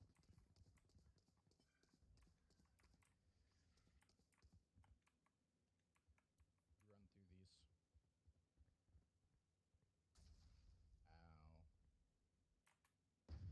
Ow. On the money. Shot, baby. I've got one deek, man. One deek. Enemy spotted. Spike planted. Shot, baby. Heaven. Enemy spotted. Right side heaven. There's one flanking around right now. Shit. Found them. Gone. Someone's on Kane.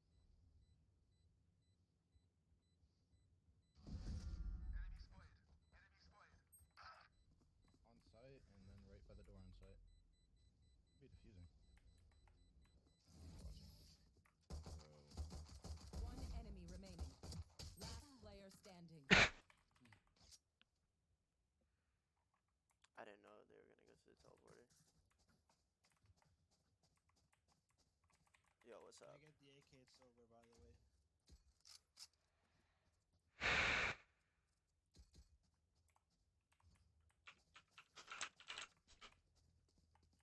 Alright, so I got a wall. I don't know what this slow orb does. I think wait, hold on. Okay, whatever, we're just gonna use it.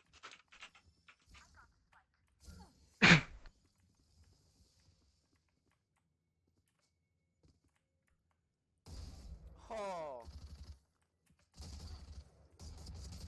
Oh my god, I should have had him. I took out their sniper.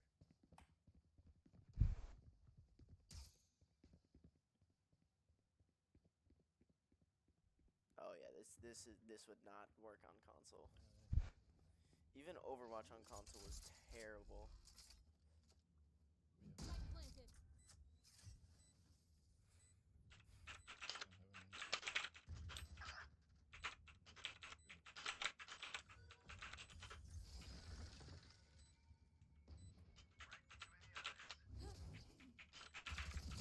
One enemy remaining.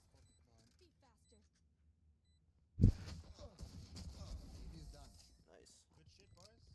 Good job.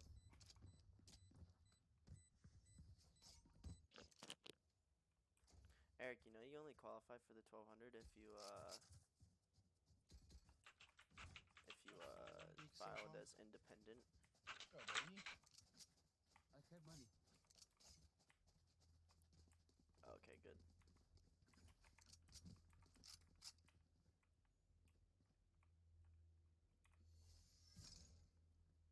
Tip the balance in our favor.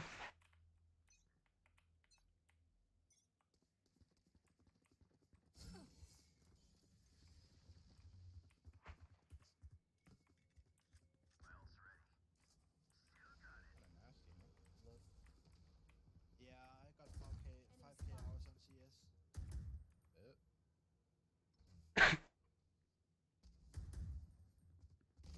I think the rest are on A. Our spike is down. Oh shit. Yeah, might. I can probably come B if you want.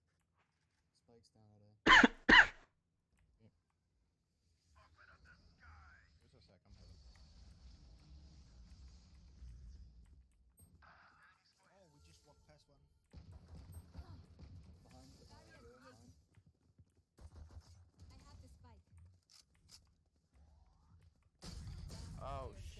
There's one on One A enemy with a remaining. shoddy.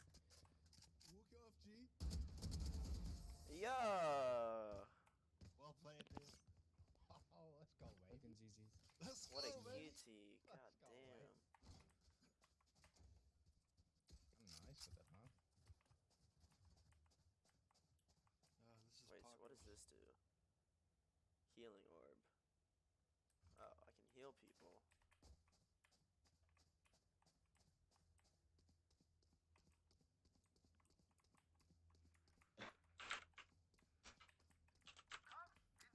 So when I was watching streams to get access, like I was watching, but I wasn't like watching, so I don't really know anything about this game.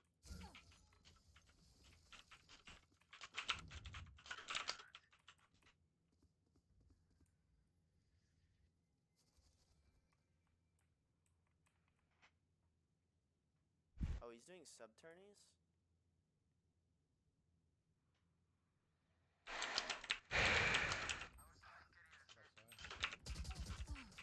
I knew that guy came through the portal on the other side. I just didn't look. I was trying to get out of there. I have complete faith in these guys, though. No. Spike planted. Last player standing. Uh-oh. There's two in. Nice. One behind. Oh. Oh, no. Lucky. Nice try, though. Good try, good try. Eric, I'd be so down for that. Warzone's gonna be squads soon. Like 4 people. Probably tomorrow.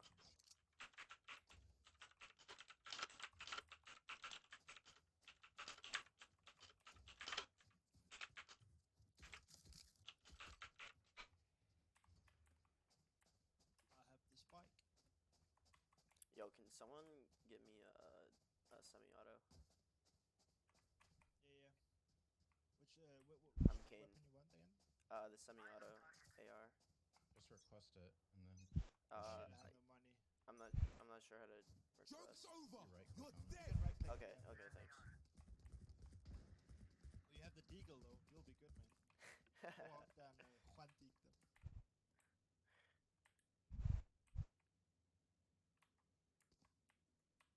I can smoke fast. Hang on.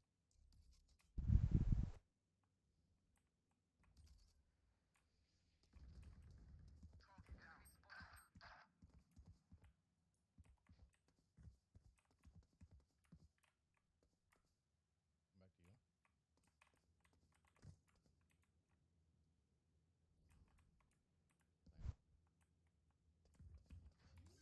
One heaven. Spike planet.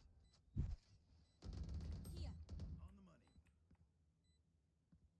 How do you ping? Z. Thank you. Oh no. One coming tunnel, I think it is. I'm behind you. Also one heaven.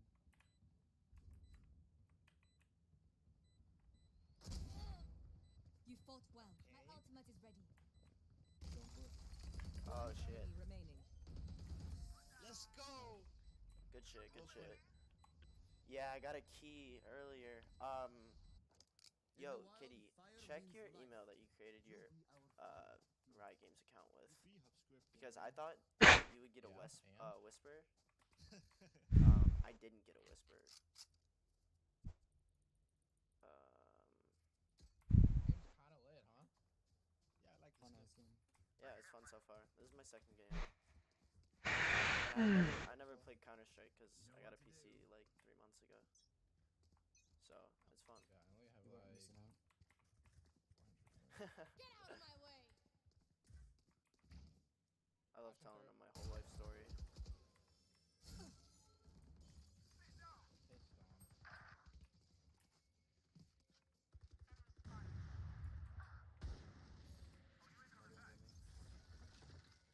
One enemy remaining. Oh, he's by the door on the our side door. Right by you, Kane.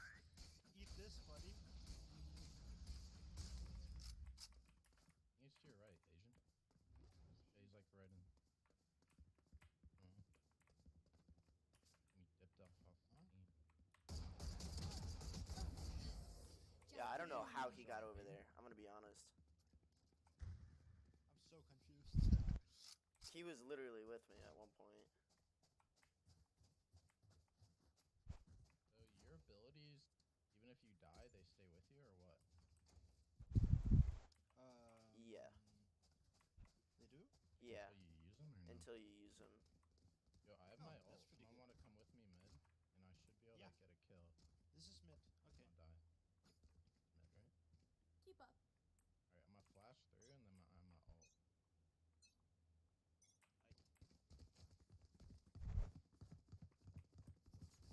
Come on, let's go! Still got it.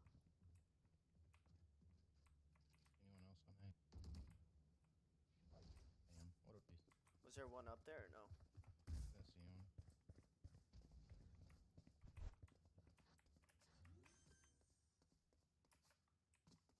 I'm gonna watch the portal. They're all behind.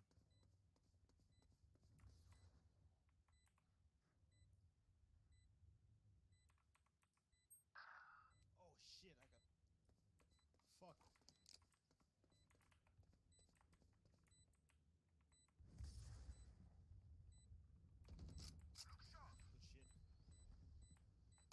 One enemy remaining. Rest.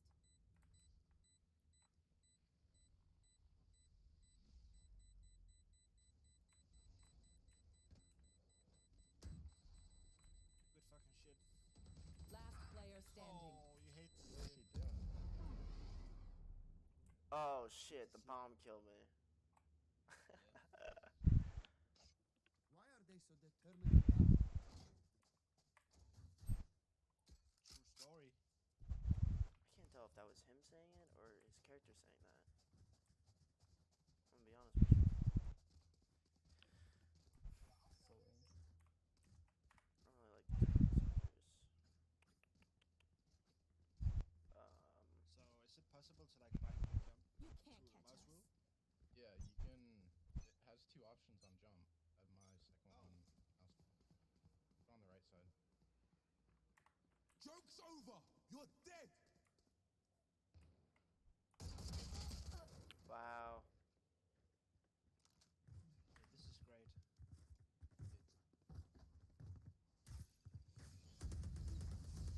Headshot.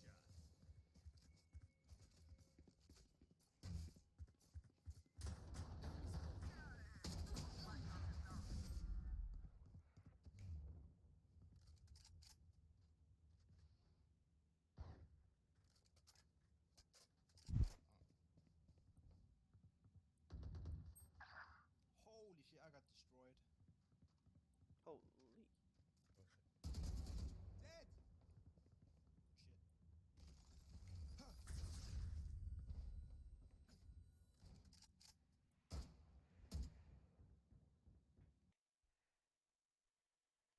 No motivation, man.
Andres not home. He can't play today.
Monday, they were projecting more than 5,000 deaths through the summer. Now it's down to below 2,000. And even in New York, where 15,000 people could die by August, and this week could have its highest death rate, the governor is saying the curve might actually be flattening.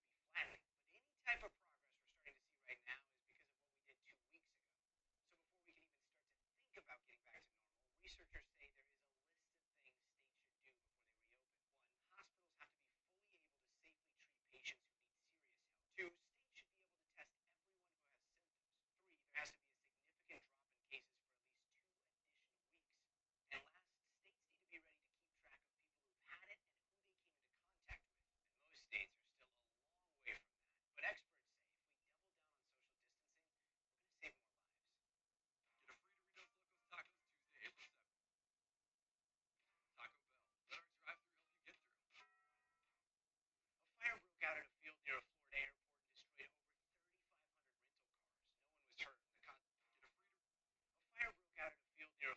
Florida airport and destroyed over 3,500 rental cars. No one was hurt, and the cause of the fire is still under investigation. Paris banned people from exercising outside from 10 in the morning to 7 at night as they try to contain the spread of COVID-19. It looks like the Great Barrier Reef suffered its most widespread bleaching event in recent history, which means that the corals are getting rid of their algae because the water is too warm. This is the third time it's happened in 5 years. And Prince Harry and Meghan Markle are launching a new nonprofit organization called Arch pandemic hit, we had Super Tuesday, primaries happening all over the country. Well, some of that is still going on, like in Wisconsin, where people actually lined up to vote in person on Tuesday. I know that sounds a little bizarre with everything that we're seeing right now,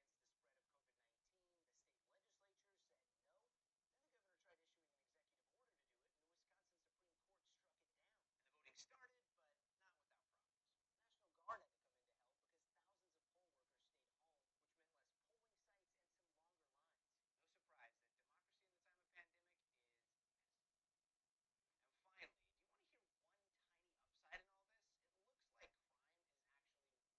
opened, the governor asked the state legislature to postpone the vote, protect everyone against the spread of COVID-19. The state legislature said no. Then the governor tried issuing an executive order to do it, and the Wisconsin Supreme Court struck it down. And the voting started, but not without problems. The National Guard had to come in to help because thousands of poll workers stayed home, which meant less polling sites and some longer lines. No surprise that democracy in the time of pandemic is messy. And finally, do you want to hear one tiny upside in all this? It looks like crime is actually way down. Here in LA, where we've been staying in for 2.5 weeks, LAPD saw violent crimes go down about 11% last month. Over in New York, the NYPD says it's even better. Murders have gone down by 25% in the last couple of weeks in March. Robberies were down too, and as a whole, crimes were down by almost 20% compared to 2019. So at least we're kind of behaving. And guys, it's like day 22, 23 of the stay-at-home order,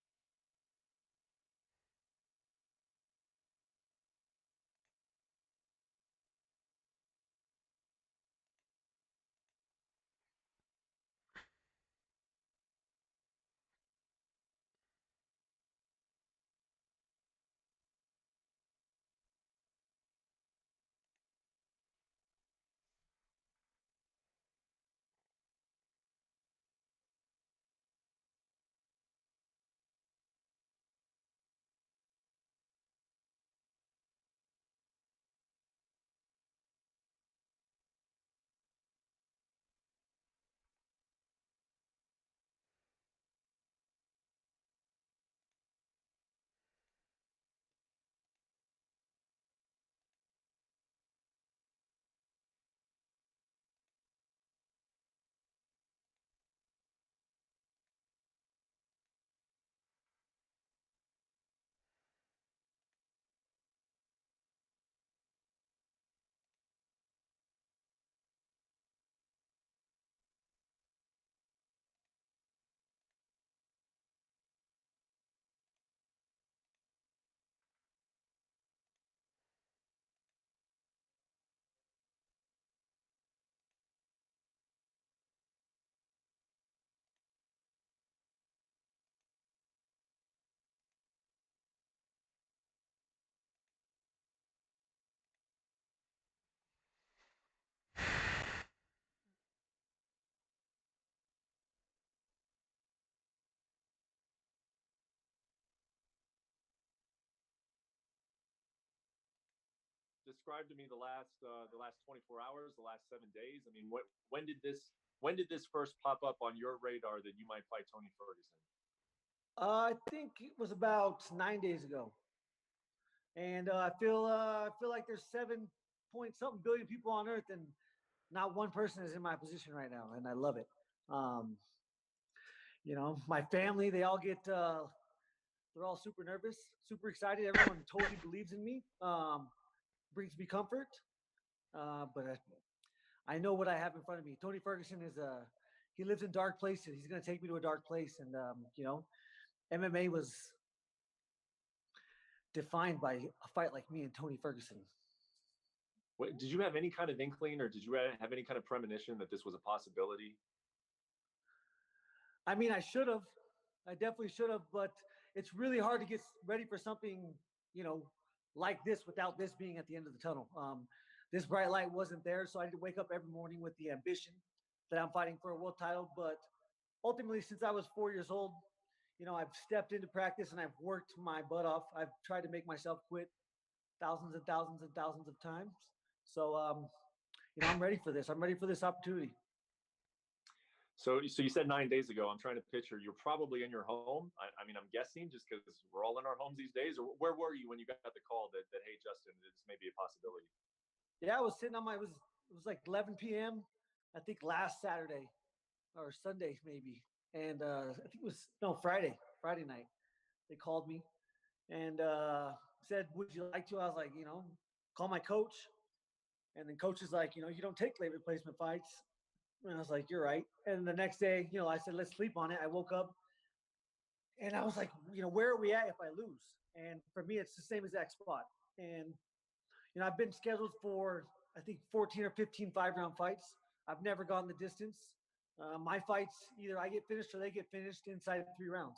And with a matchup like this, with me and Tony Ferguson, one of us is going to finish each other inside 3 rounds. That's what I think. Why have you been, because you're kind of famous for it, why are you so against short notice fights, or have you been against those fights? Well, so when I train for a fight, I really go to a special place. Every single day I do not cheat. I wake up with a goal in mind, and it's just to be better than yesterday. And the more days you could do that in a row, the more prepared you will be. So for me, it's it's always that mental warfare. Confidence is huge in there, and if you aren't prepared, then you can't be confident or as confident as you should be. Thankfully, I've been, my 2 teammates, Austin Hubbard, Neil Magny, they fought on the Las Vegas card, so I was their main training partners, main sparring partners, and I've been going hard since January, February. So when I went to my coach, I was like, Coach, I've been sparring 5, 6, 7, 8 rounds for fun, since January. I can do this, and then you put a world title on top of that, interim world title, the opportunity that's on the table right now, it's a no-brainer for me. Is that who you had to convince? Was your head coach Trevor? I mean, was that the guy who makes the call for you? Yeah, Trevor does make the call, and I think as soon as he heard the confidence and the wherewithal that I wanted to take the fight, he was super excited and he was all in. But yeah, he's the ultimate decision maker. I trust him. If I wasn't ready or I wasn't capable, he would not let me step in there. So I'm content and I'm ready. How are you training for this fight? I mean, obviously, everybody knows what's going on in the world and quarantines and social distancing and everything else. How will you be preparing for this fight in this short amount of time? Yeah, I mean, so we're trying to follow every guideline. We don't have any more than 7 people in the room at a time. I have 3 training partners and myself and 2 coaches. There's 6 of us usually, and then maybe a camera guy sometime. But we do that twice a week at a private place. And then every other workout for me is one-on-one. My wrestling is one-on-one with my wrestling coach. My boxing and kickboxing is with my coach Trevor, one-on-one. So it really hasn't changed that much. And ultimately, I have a treadmill downstairs. So if I want to get the work in, I'll get the work in. If I don't, and I want to be lazy, then I'll find excuses. I mean, this might be a tough question to answer in your situation because you want to go into this thing feeling, 100% confident. But can you give us some kind of idea if you were given a full camp, Justin Gaethje had a full camp compared to where you'll be when you fight Tony Ferguson on April 18th? What kind of percentage or what kind of level will you be at compared to what you're used to? That's a hard question. That's a very hard question. Because, me being a realist, I have to be real and I have to be very honest when you ask me that question. I know that I got about 18 to 19 minutes of pure hell, pure fury. And I know how hard I hit. But after that, it's going to be extremely tough to fight with Tony Ferguson in that space. I think I'm 90% right now, and I think I'll be closer to 95%. I have made some big sacrifices that in the last, just 10 days, I've lost, 12 pounds, and I have not cheated one time. When I go in there, I will give 100% as I do every time. Humans recognize effort, and I will give you max effort. You mentioned your weight. You've lost 12 pounds. How is your weight? How difficult is it going to be for you to get to 155 by April 17th? April 18th. Oh, 17th. Yes. Oh. You know, I cut weight my whole life. It's just digging deep. I'm gonna have to dig. The last I would say 3 pounds, but ultimately the last 5 pounds are gonna be extremely tough to get off. But you know, an interim world title is a huge opportunity, and you know, I've done it my whole life. I used to cut 20 pounds a week, you know, because of bad choices. Now I'm making good choices. I think it'll definitely be easier. I am older, you know, that does make it a little tougher, but I think with the right decisions, I will have no problem making weight. Are you willing to tell us what you weigh right now? How far you got to go? Yeah, I'm 13 pounds over right now. I don't cut weight like a lot of people, you know. 13 pounds is probably too low for a lot of people, but that's not how I do it. I want to go in there, you know, on fight night when I step in that octagon, I'll weigh 173 pounds. You know, you mentioned that it's quite an opportunity, an interim title fight, and you know, I've seen over the course of history, you know, some guys put a lot of emphasis on an interim title, some guys don't.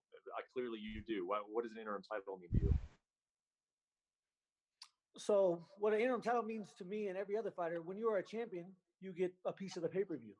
When I obtain this belt, you know, that makes me a champion on paper in the UFC's eyes, and that gives me pay-per-view points. I fight for money.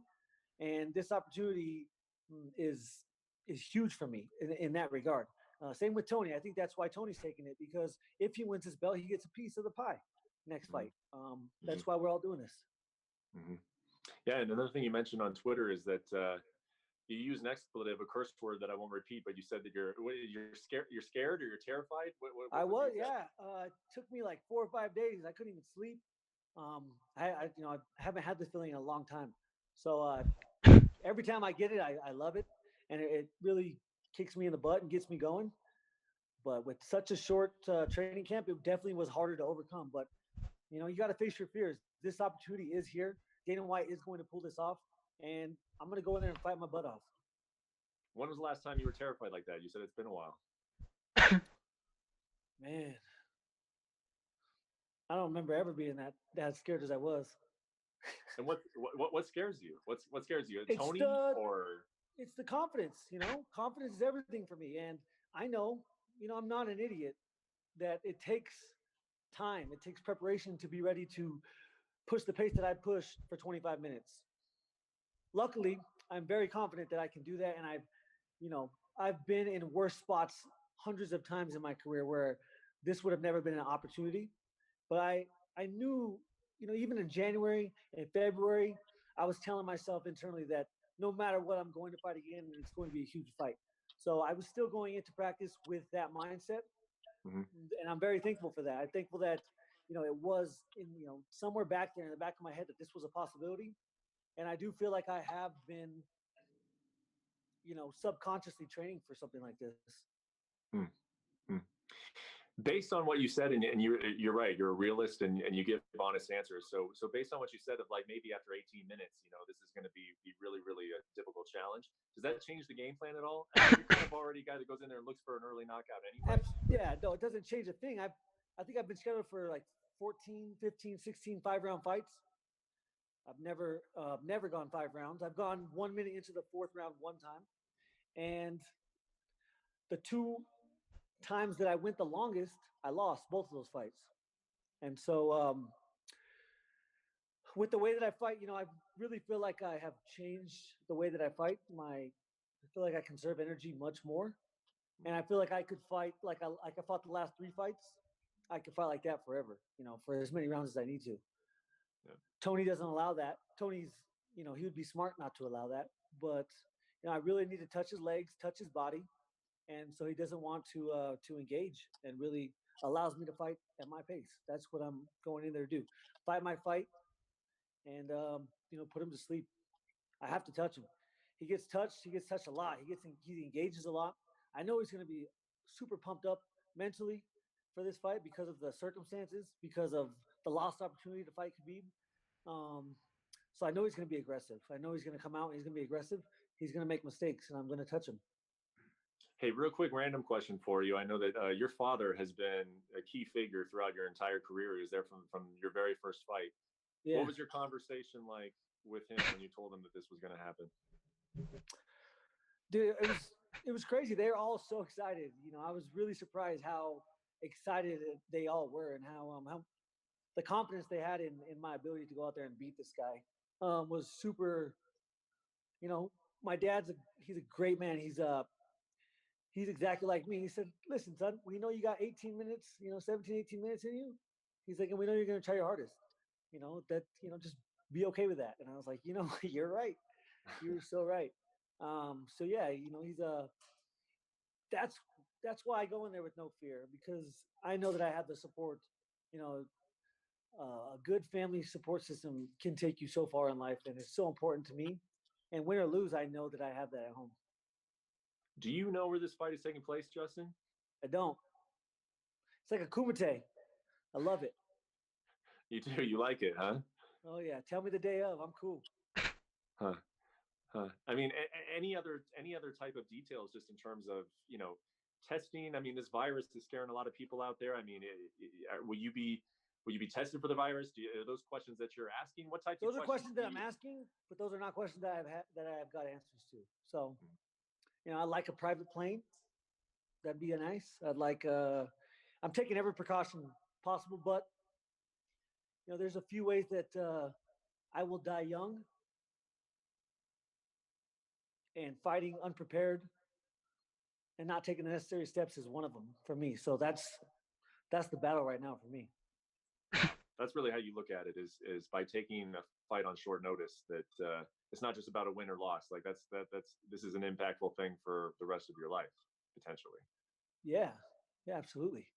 You never know. I mean, this is a very dangerous sport, but something like coronavirus could, you can get sick and you could lose that battle. So, life is short, man. I love these opportunities. I like to take risks. I like to face my fears, and this is exactly what I signed up for. Tony Ferguson. What do you think of for a chance to fight Khabib? That's what I want.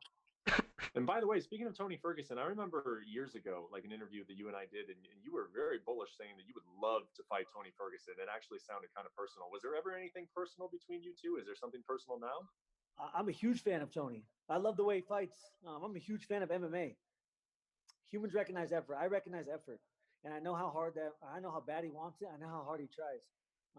So you have to respect that. I've always had respect for him for that, and I have more respect because I know he's going to try to cut my face up. Mm-hmm. Before this fight, there was some chatter about you potentially fighting Conor McGregor this summer. You have any interest in Conor McGregor now, or are you thinking Tony Ferguson and then Khabib, or would you entertain the idea of fighting Conor if the opportunity came up? No, I'm fighting for this interim title to unify the belt with Khabib. After that, it doesn't matter. That's the only goal in sight. These two right now are the only things in my sights. Conor McGregor, I don't know. I don't make the choices. I'm going to go out there and fight my ass off. That's it. That's all I know how to do. And I really trust in the people that I've surrounded myself with to make sure that I'm not getting, pushed over or taken advantage of. And I hope that the UFC really give me recognition for sticking my neck out here. I'm sticking my neck out here, and I know that, and they should know that. And I'm ready, and I want to do it for the people. That was also a big part of why I decided to do it. I knew, all the UFC employees, they don't get paid if they don't work, and if there's no event, there's no work. So I knew that I could help there. I knew that I could help with no sporting events being on. I knew I could bring some entertainment, and then I get a paycheck, and it's a huge opportunity for me. Yeah. Well, I don't mind saying this, man. I mean, you fighting Tony Ferguson at an undisclosed location, and then who knows what happens from there, man. You win that fight, maybe you fight Khabib on one of these private islands that Dana's talking about, and maybe the year ends with you fighting Conor McGregor in Ireland like you asked for last year. I mean, what a run that would be. I'm going to keep putting all that energy out there. I'm going to keep putting this is what I signed up for. I won't be around forever. So I want the biggest opportunities. I want to be on a pedestal, and if I get knocked off and land on my head, then at least I was on the pedestal. I'm not going to shy away from that. Thank you for watching ESPN on YouTube. For live streaming.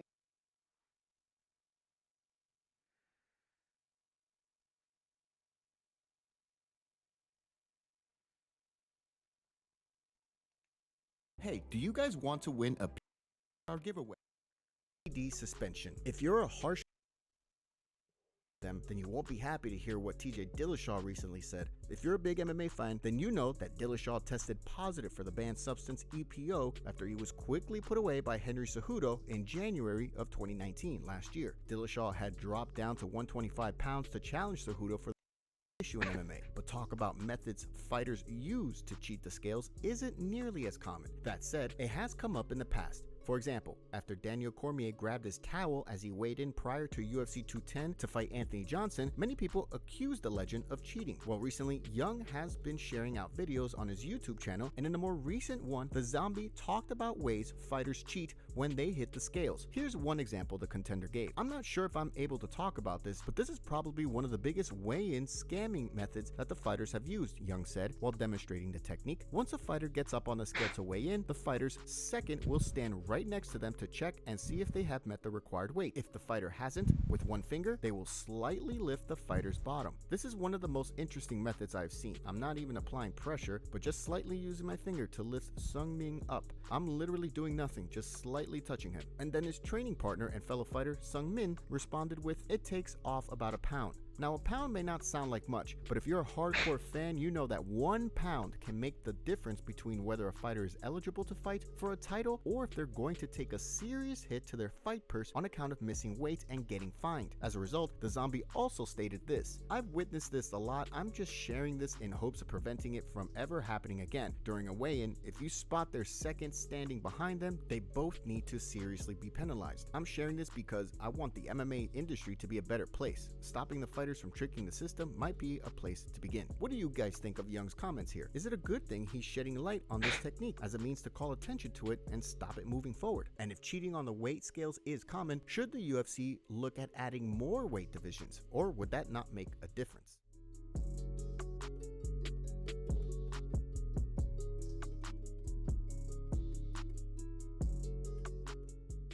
This place where this fight's going to be on April 18th, I have locked up for 2 months.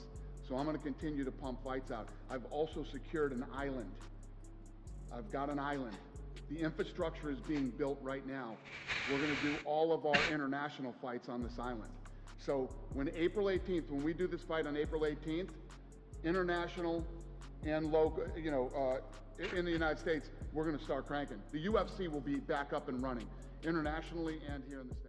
Justin Gaethje shares out eyebrow-raising take on UFC 249 booking. Following the official announcement that Justin Gaethje is now going to battle Tony Ferguson for the interim lightweight title at UFC 249, the former WSOF champ shared out a pretty interesting take. After it was confirmed the lightweight champ Khabib Nurmagomedov had headed back to Russia, speculation that Gaethje would be tapped to face Ferguson began. The key reason being that not long after Khabib arrived in the nation, Russia announced that all travel in and out of the country has been banned due to the coronavirus pandemic. Well, since Gaethje has quickly taken out James Vick, Edson Barboza, and Donald Cerrone in his last 3 outings, he was reported to be the frontrunner to replace Khabib, especially since he's already in the United States and UFC 249 is expected to take place in the States. Although no location has been announced yet for the April 18th card, after the event's new headliner was announced, Gaethje posted this tweet: #ForThePeople, I'm terrified and I love it. #UFC. Now, as this is being written, Gaethje hasn't followed up with why he's terrified. Is it because he's agreed to fight Ferguson on short notice? One of the most dangerous fighters in the game, who has won 12 in a row and defeated several top-tier fighters during that time? It's possible, sure. Or is Gaethje talking about the fact he'll need to travel to location for UFC 249 and risk contracting the coronavirus while en route to the card or at the event itself?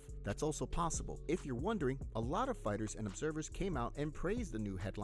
After all, it does feature 2 of the best lightweights on the planet who are both extremely aggressive fighters, but not everyone believes the UFC is making the right decision. For example, retired fighter and now Bellator commentator Josh Thompson tweeted out this: "First, at Tony Ferguson XT should have waited for at Team Khabib, cause that's the fight people truly want. Second, at Team Khabib should feel disrespected by the at UFC and interim title. Tony deserves title shot, but not this way. Again, PPV when everyone wondering about their next paycheck. After all this, we won't get the best of either guy. When most of the world is stressed out about their next paycheck, the UFC is dropping a fight on pay-per-view that people will want to see, but not the one they actually saved up for. What do you guys think? Should the UFC just have waited for Nurmagomedov Ferguson when the pandemic has subsided? And do you think we can see either Ferguson or especially Gaethje at their best, considering the circumstances? And what about the fact it's still a pay-per-view card? Should the UFC offer it for free or lower the price at a time when a lot of people are worried about money or losing their jobs? Tony brings many challenges, and I'm looking forward to facing adversity in there. I literally know that he thrives in dark places, and I consider myself to also thrive in dark places. So I got the perfect dance partner. I got the dance partner that I dream about, and that's Tony Ferguson. He like I said, thrives in dark places. He doesn't get tired. He's got cardio for days, and I hit like a Mack truck. So when I hit him, he'll go to sleep. I don't know what I'm trying to accomplish, man. I just know whenever we talk about the fight, people get smiling. So no matter who they put in front of me, like I said in the Ultimate Fighter, this is a tournament. I'm gonna go in there and do my job the best that I can.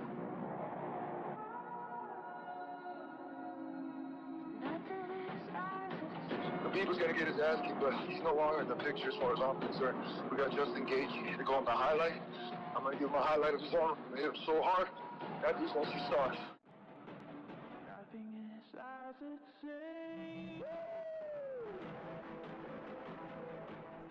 I ain't got no message for Khabib or Gunn. As far as I'm concerned, those dudes are both retired. They either just put it down and walk away. That's what I told them to do a long time ago. This is a real man's sport, man. These guys are a bunch of pussies.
What's going on, guys? Today's video is going to be something a little bit different. It's kind of a challenge video that I was thinking. I have to get a nuke in one duration of Dead Silence, and if Dead Silence ends, then I have to restart my streak. And Dead Silence will extend if I get a kill or an assist in that life, if that makes sense.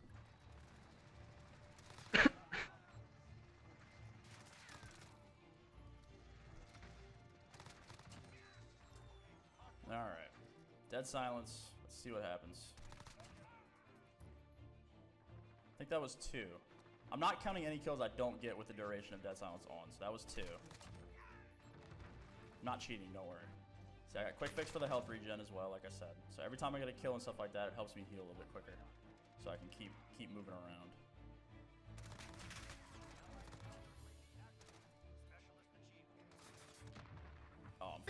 No, bro, I meleeed on accident. Oh, no. This map is just so hard to do a challenge like this on because there's just so much bull, like nades and RPGs and hiding in corners and a bunch of other stupid shit. There's 3. Okay. Alright. Now, if I get any kills during the life that aren't in the use of Dead Silence, it won't count, obviously. This guy's raging, I think. I'm gonna mute him. Mid-Dead Silence streak, I'm gonna mute him. See like how this is about to end right here, and if I don't challenge this and it ends, then I have to restart, and I challenged it. Got the bonus going, we're frying, and we're done. And we're done. These guys seem a little try-hard. Like these guys seem just like a little try-hard. So, I don't know if that's gonna help me or what. Oh, I just made that jump, I'm a beast. I'll get smoked, get it. Alright, get that silence back. Yeah, these guys are slide canceling and shit. fast. Ooh. Little acrobatics for you. Oh, I lived. This is suicide. Or maybe not. Maybe not. The play. Oh my god. Okay. Give it a second.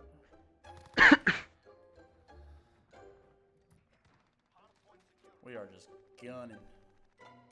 Running and gunning.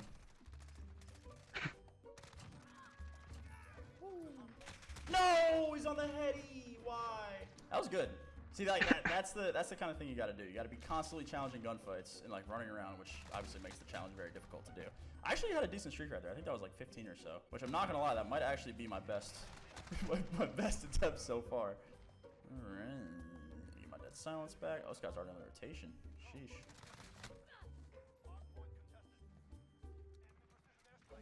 Precision air shot. Okay.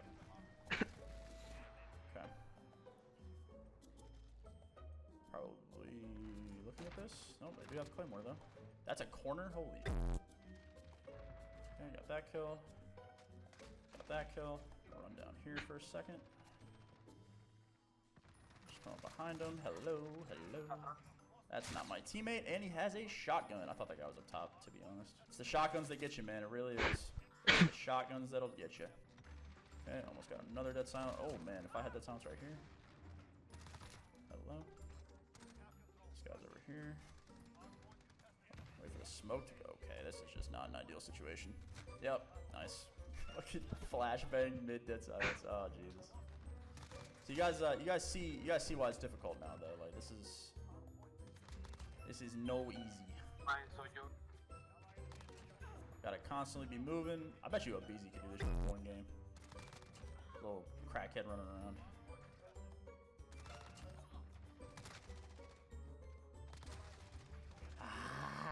God damn it.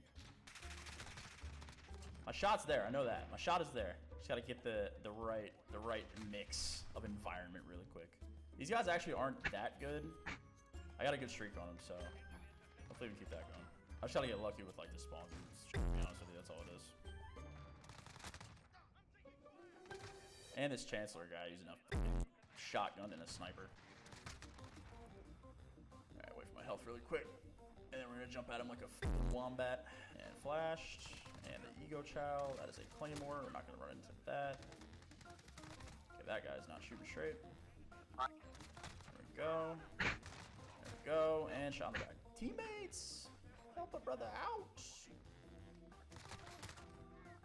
Hell, bro.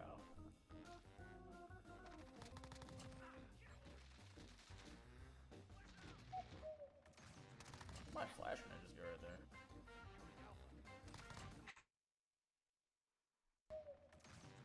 My flash grenade just go right there.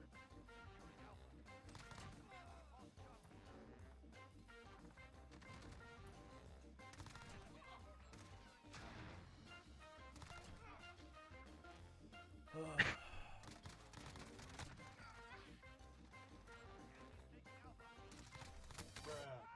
god. That spawn was absurd. That's gonna run out. Or not. Yeah. Just running around in circles. Oh man.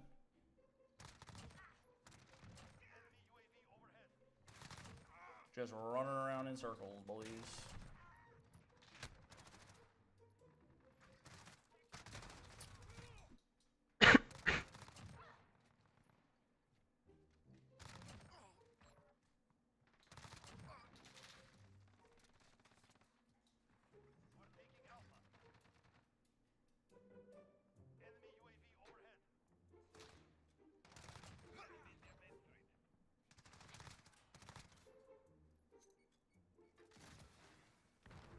Dude.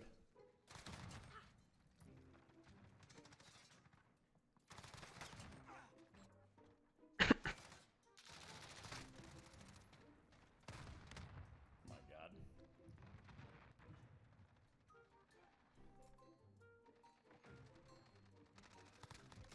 Let's go, the f***ing buzzer beater. Oh man.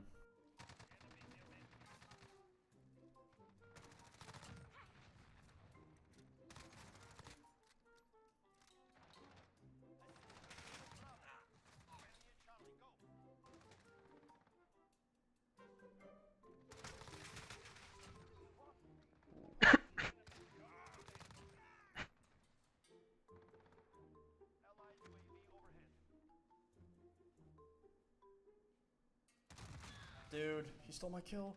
Oh my god. Oh. I almost lost it for a second.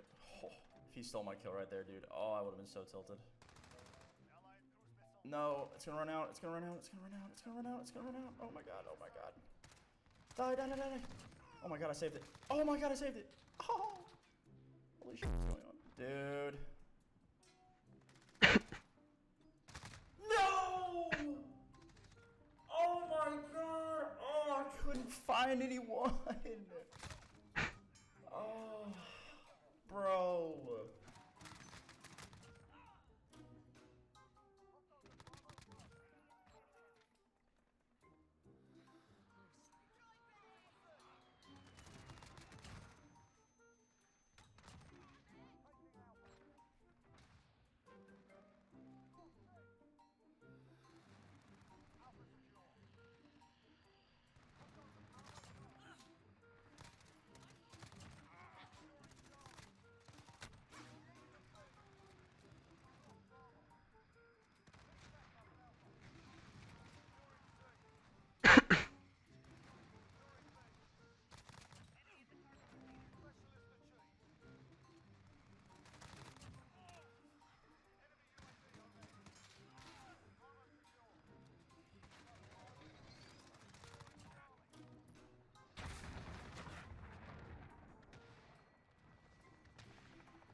Dude, are you kidding me? Oh.